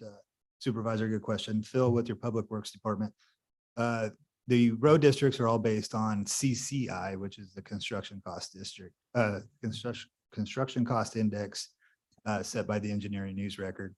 And all new districts formed within the last 10 or 15 years are subject to that. Anybody that wants to come forward with a rate adjustment for their district and provide a higher level of service would be subject to that going forward. But right now we have a couple dozen of them that are subject to that. Okay, thank you. Any more questions? Any public comment on this item? I'm on public hearing on districts budget.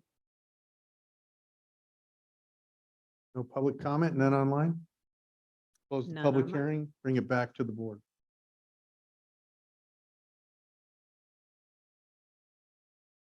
Okay, so, yeah, we have a separate resolution item on. Take that up after we continue the hearing on item 3A. That's right, Chair and members of the board. Item 5A there is a resolution that approves both the budget hearing items, 3A and 4A. It's consolidated into that resolution. So if the board wishes to move to the 9 a.m. hearing and reconvene that discussion. Yeah. That's probably the I best think we route. can continue with that discussion at this.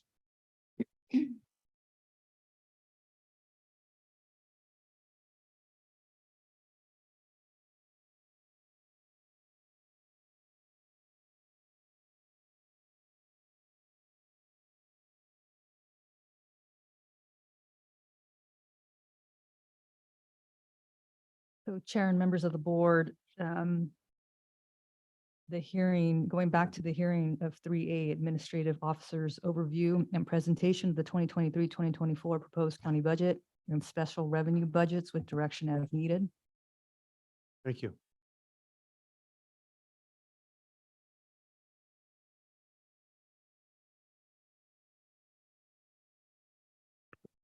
Thank you, Mr. Chairman. After having some discussions with the sheriff and his staff and with Joel Begay regarding what would be, like I mentioned before we broke, something that would satisfy both the budget and public safety, we've come to an agreement that would basically set the staffing of the sheriff's side, the law enforcement side, the deputy side, I don't know how to refer it because they're both law enforcement, but for the deputy side of the operation, it would set their staffing level at the 21-22 level.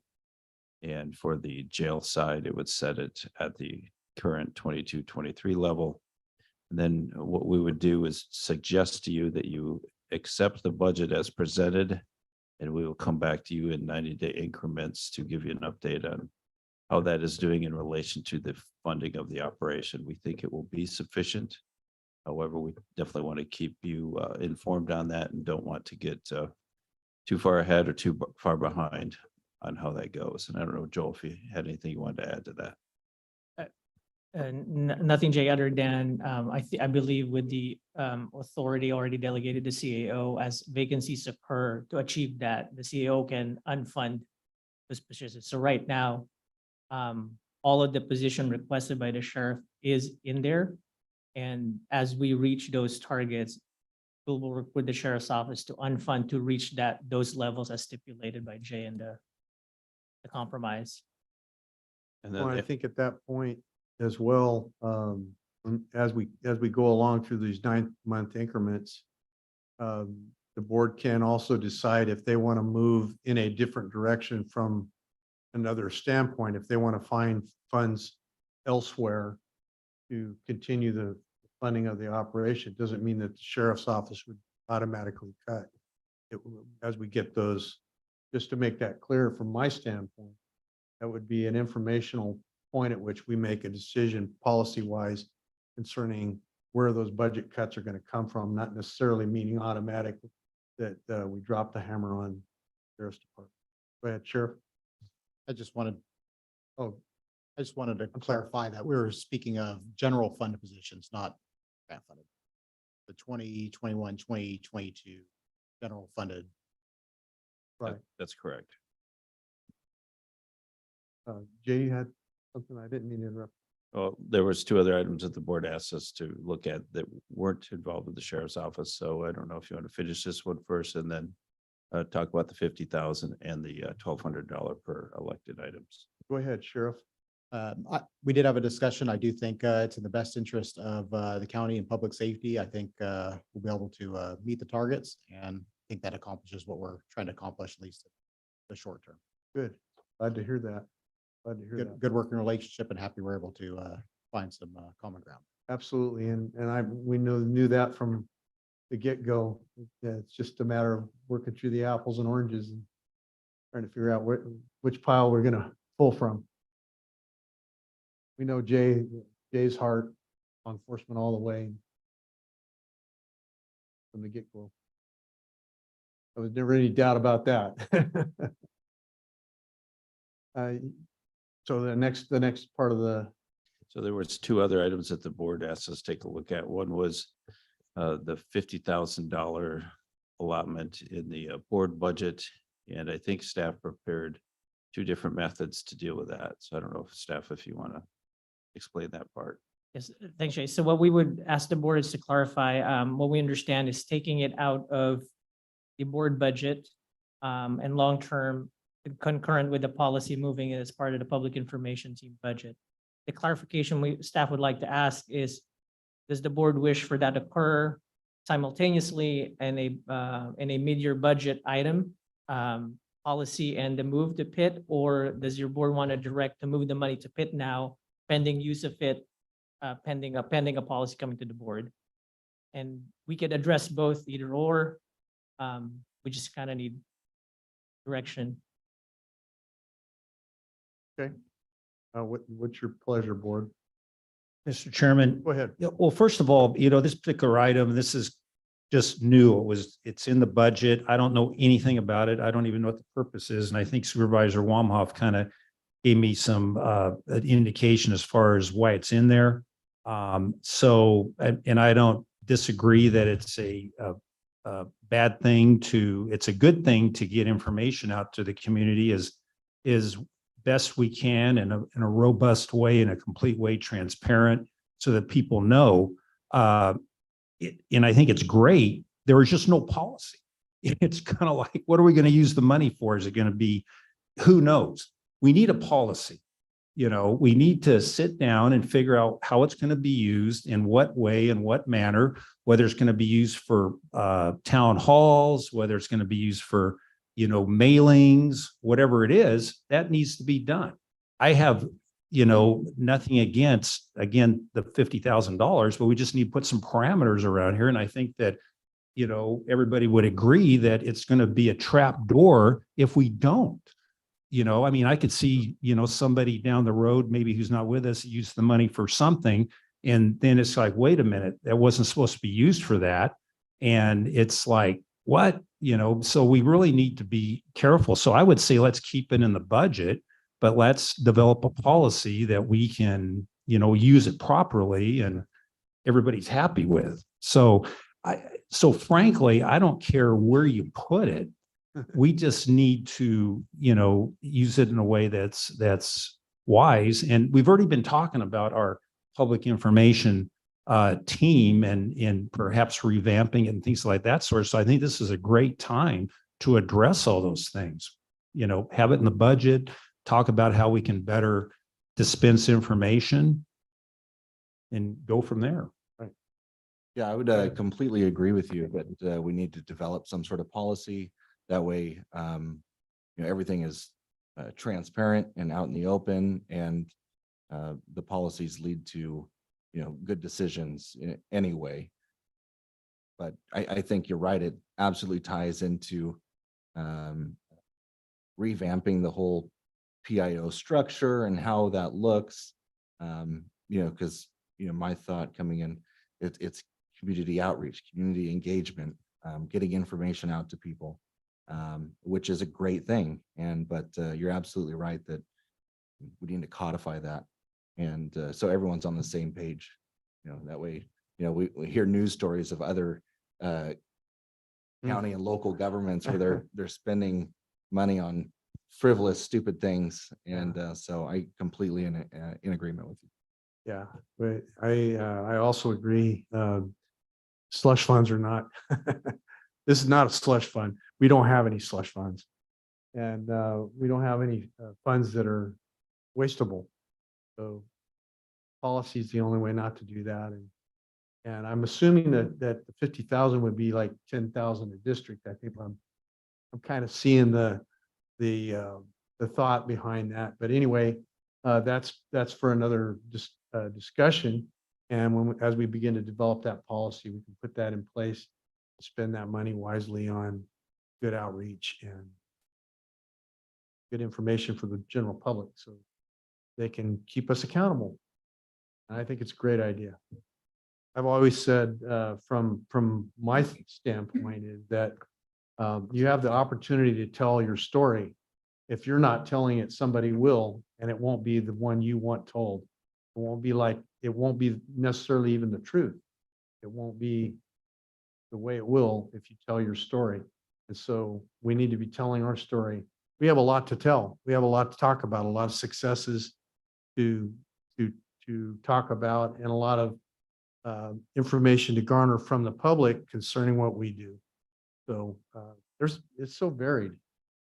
It's a big task to get that information out to 166,000 people. So I agree with you. And I don't want to spend too much more time on it, but Yeah.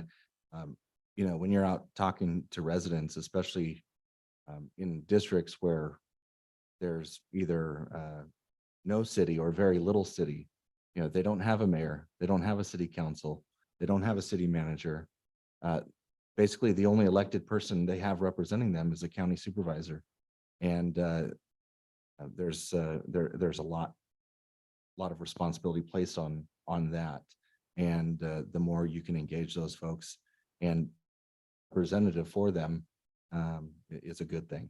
Yeah, I totally agree. All right, so we'll have that policy discussion at another time. And I think your thought was to leave it in the budget in that spot to develop it as a policy later on. So we won't be necessarily spending that money right away until we develop a policy on that. Okay, is that And clear? Joel, do you have, looks like you have a puzzled look on your face. No, just to clarify, we're not making any revisions. We're just holding it at bay because Right. until policy comes in and then the final decision where it lands. Anybody come in and says, I want my $10,000 to spend in my district, you'll tell them, where's the policy? Makes sense, Mr. Chairman. Thank you. All right. Very then- good. and then That's the- not gonna happen. I didn't.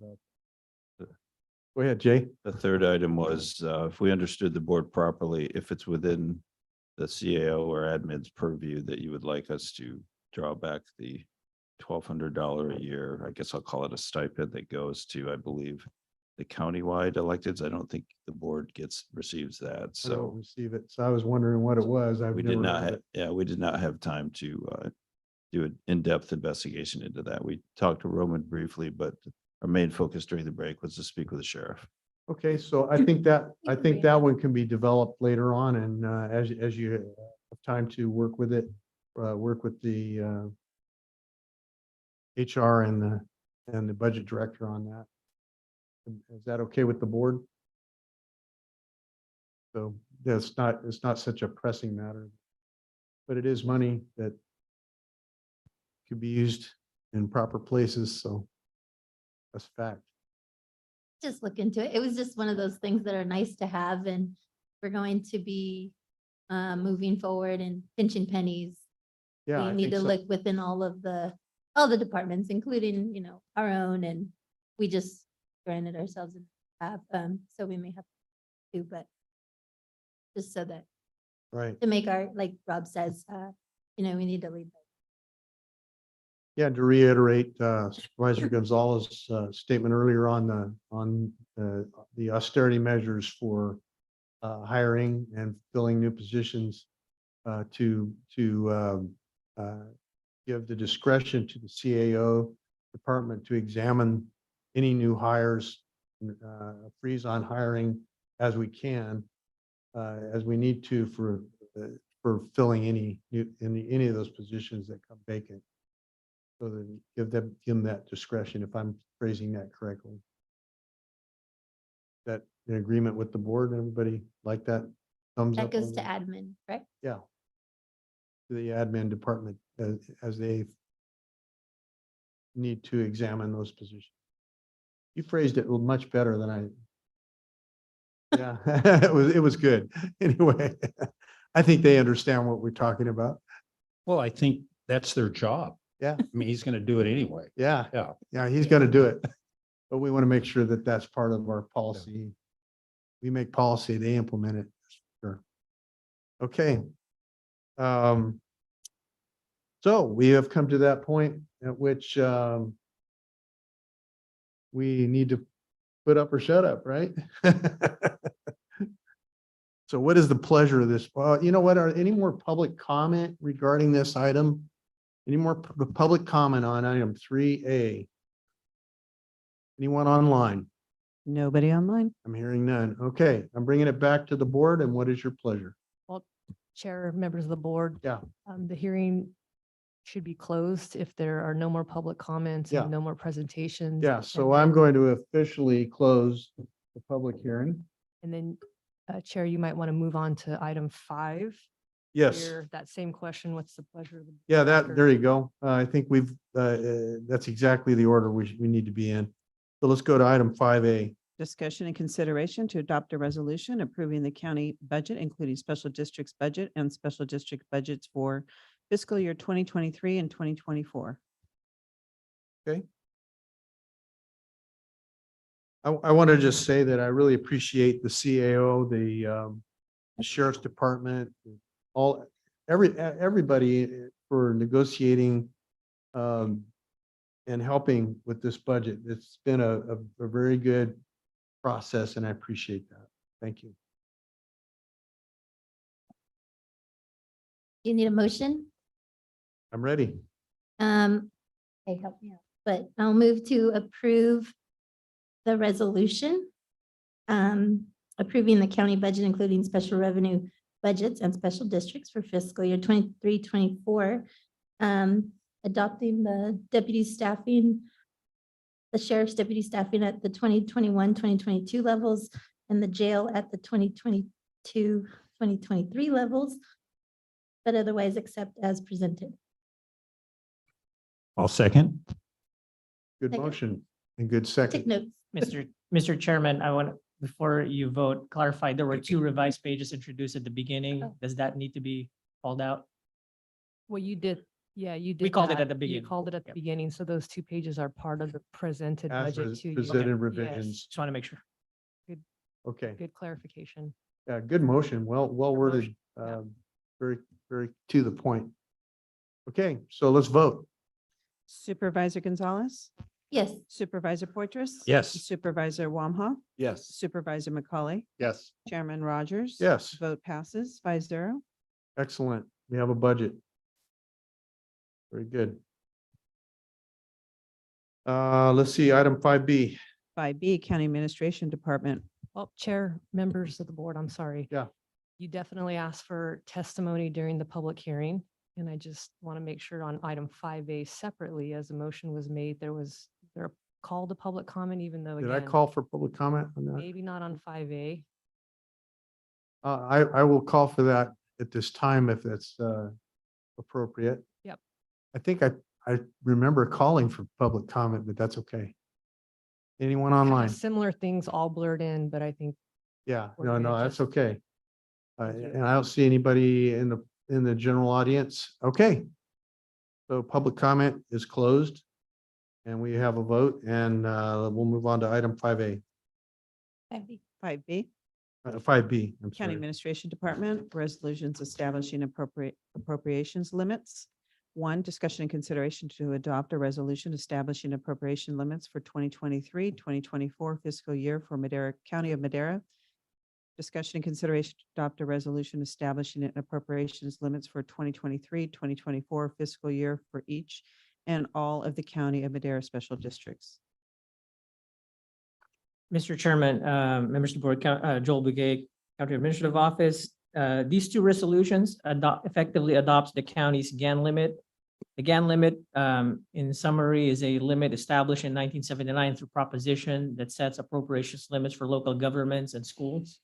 It's calculated on the formula based on 79 staffing levels adjusted by population and incomes. And the limit for the general fund this year is 112 million. The adopted discretionary revenue is 105 million, so we are within those limits.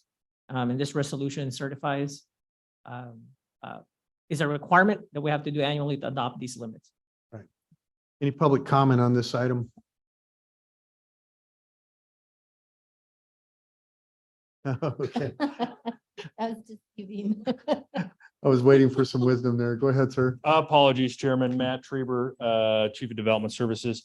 And I am tardy, so I do want to just take a quick moment to thank Tracy Kennedy and her staff at the Treasurer Tax Collector's Office for her assistance with special districts on our grant anticipation notes. So Gan, made me think That's about okay. that, but thank you to Tracy and her shop for working with us on cash flowing a number of these different grant projects that we have throughout special districts.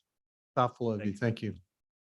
Okay, so any public comment concerning this item that has been brought forth? Not, bring it back to the board. What's your pleasure? Move to approve. Motion made. I'll second. Let's vote.